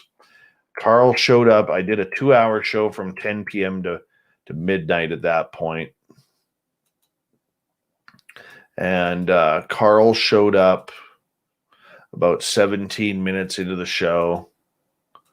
And he was standing about 6-7 feet from me behind a window, staring at me. So I saw the big blue or black eyes. He had like chiseled real bones, giant head, like giant, massive melon on him. And it was big. That's Carl. Oh, let me see here.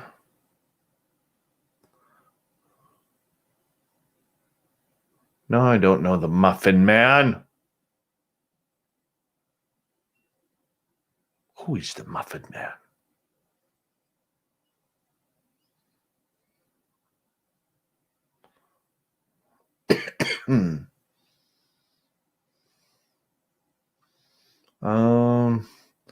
Molotov, yeah. You know what? It's a blessing and a curse at the same time having the experiences. The blessing is I've seen a lot of weird stuff, but most of the things I've seen, I've had friends with me. So it's not been like this thing where all of a sudden, I'm walking my dog, excuse me, through a forest trail, and then all of a sudden, boom, something happens. That's not it at all. It's mainly, I've had a lot of people seeing it with me. The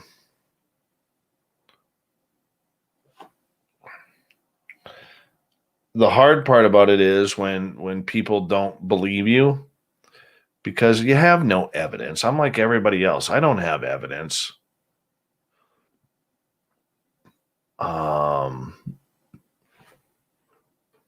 Hey, Brett Lewis is here. We can finally start the show. I don't have any evidence. All I have is my word and my testimony. That's all I got.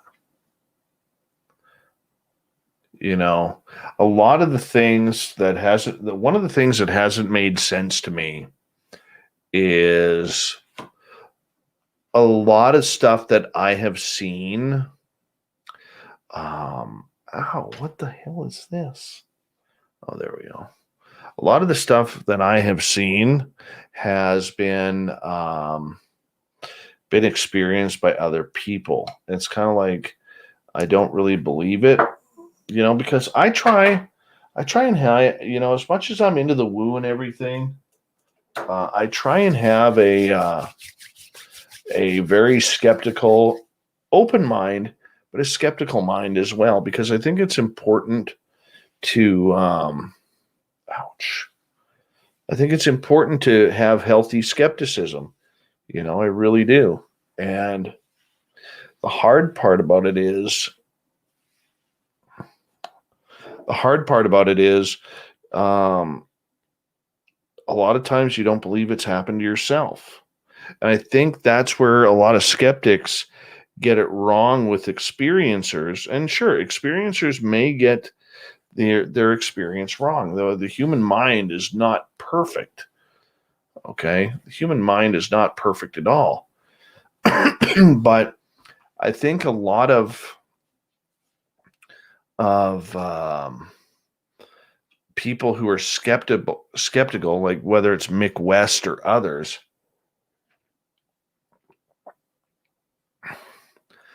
they tend to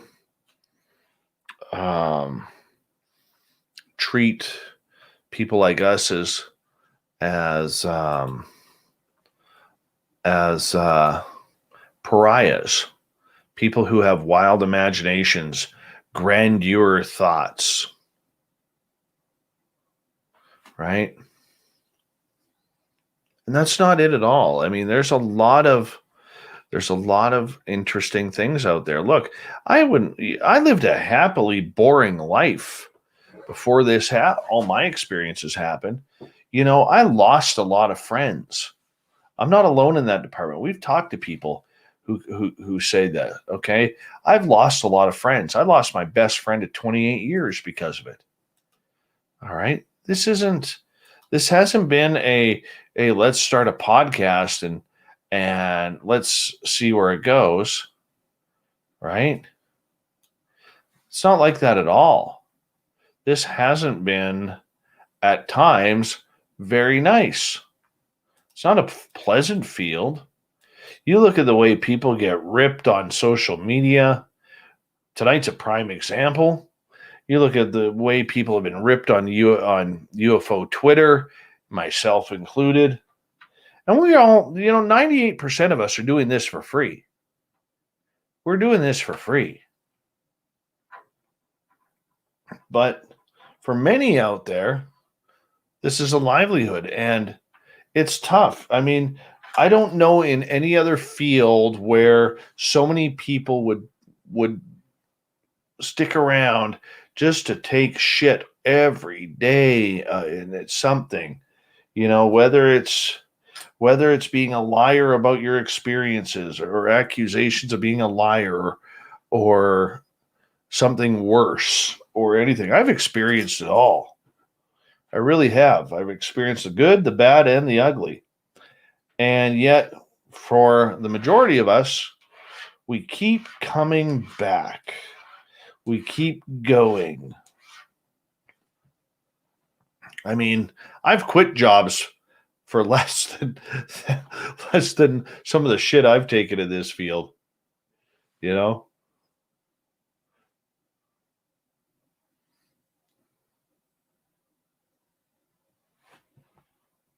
That's the truth. So, but it's fun.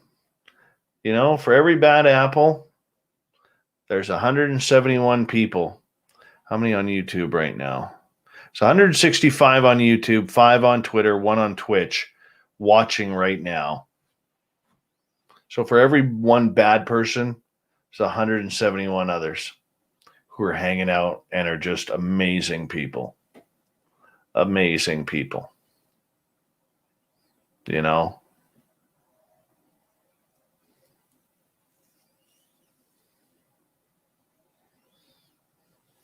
Desert clam is one of the worst. I'll be honest with you. The desert clam is one of the worst. But yeah, I mean, we tell these, like a person in my position, we tell these amazing stories almost every day. And yet we take that abuse. And it's not about the abuse. I mean, you got to have a tough skin, a thick skin. And sometimes you don't. You sick bastard Joe Monk making breakfast for dinner right now. Should be illegal. Off the wall, but would you move closer to a Taco Bell? I did think about that a while ago, but then I have to tear down my beautiful studio here. I don't want to tear down my studio. So I sacrificed Taco Bell for my beautiful studio.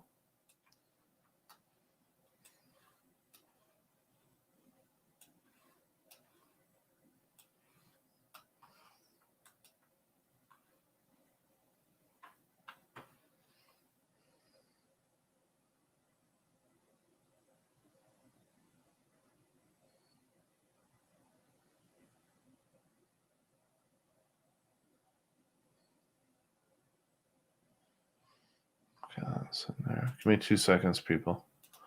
I'm just going to load this up.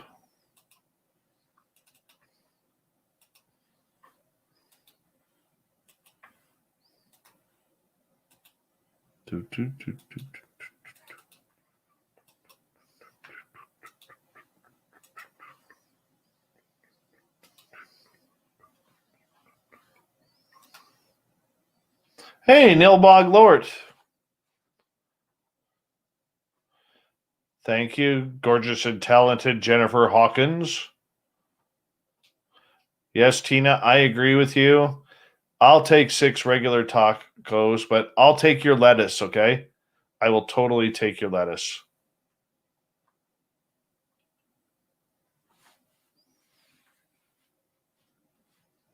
Beverly, you're right, because it has nothing to do with what other people think. We know the truth of our experiences. The drive for answers quells all skepticism. Bingo. End of the line. How are you? Carbine's right. Good to see you. Robert Moore. Robert Moore. Robert Moore.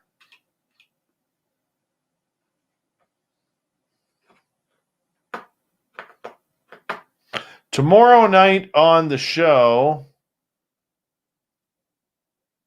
we have John Cardy, we have Ryan Bledsoe, and we have Samantha Mowat. We are getting the experiencer's point of view to June 25th.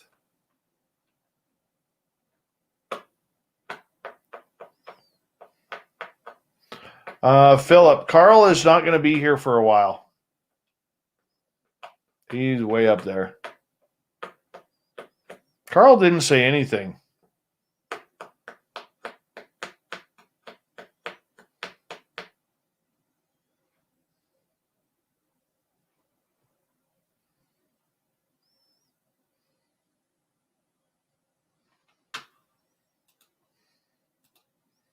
Give me 2 seconds here, guys.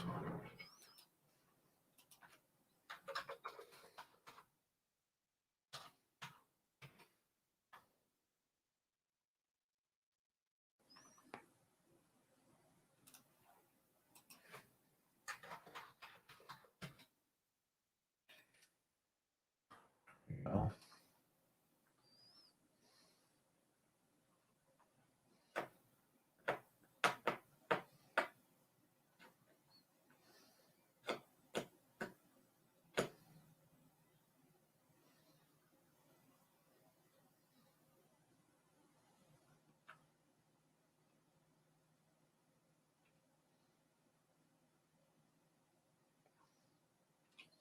Can't wait to get to the US.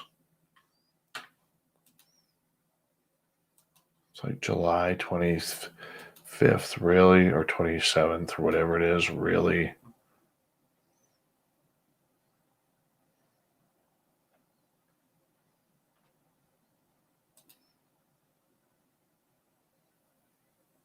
Like, what, do we really need that? Do we really need to wait that long?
All right, we got that done. Hey, thanks, Brett Lewis. Where you been hiding lately again, man?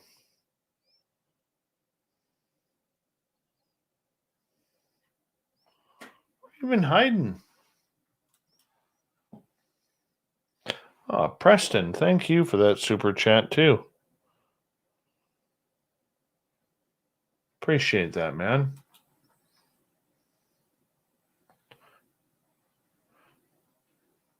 Jason William, welcome.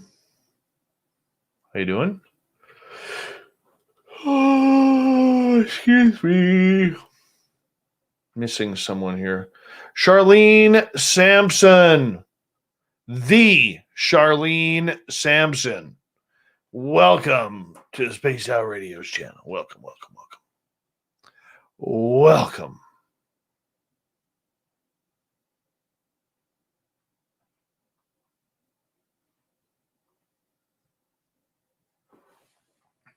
No, there's no SOR Discord because I absolutely hate Discord. Like nails on a chalkboard type hatred for Discord. Like breakfast for dinner type hatred for Discord.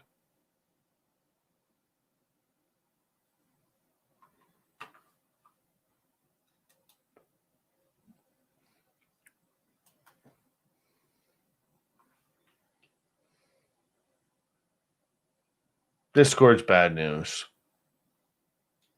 It really is. It's bad news.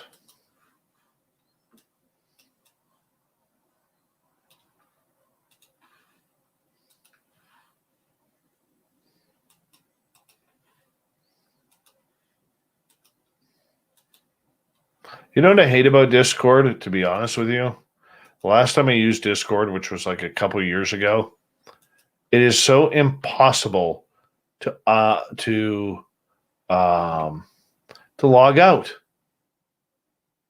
It's impossible to log out. Even if you shut it down on your phone,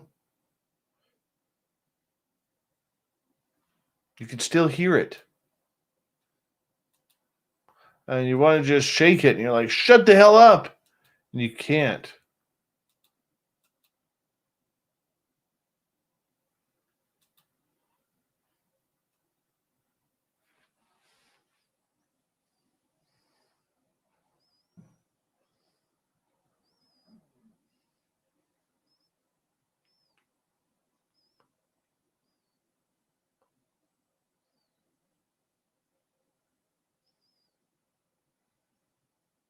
You're lame. Discord sucks. Even the Iron Sheik calls Discord a rotten bastard.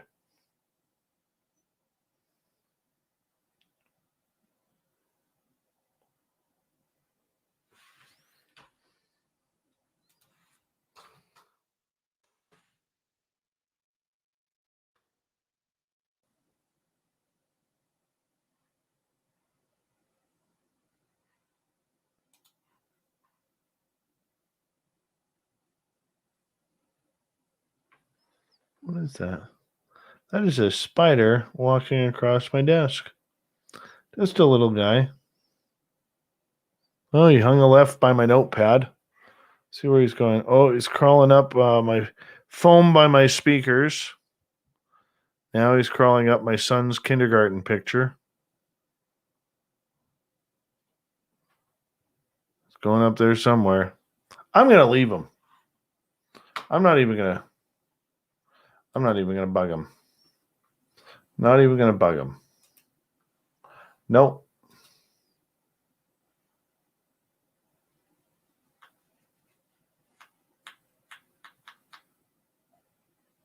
Hey, Steve Trademark, thank you for letting me know. Appreciate that.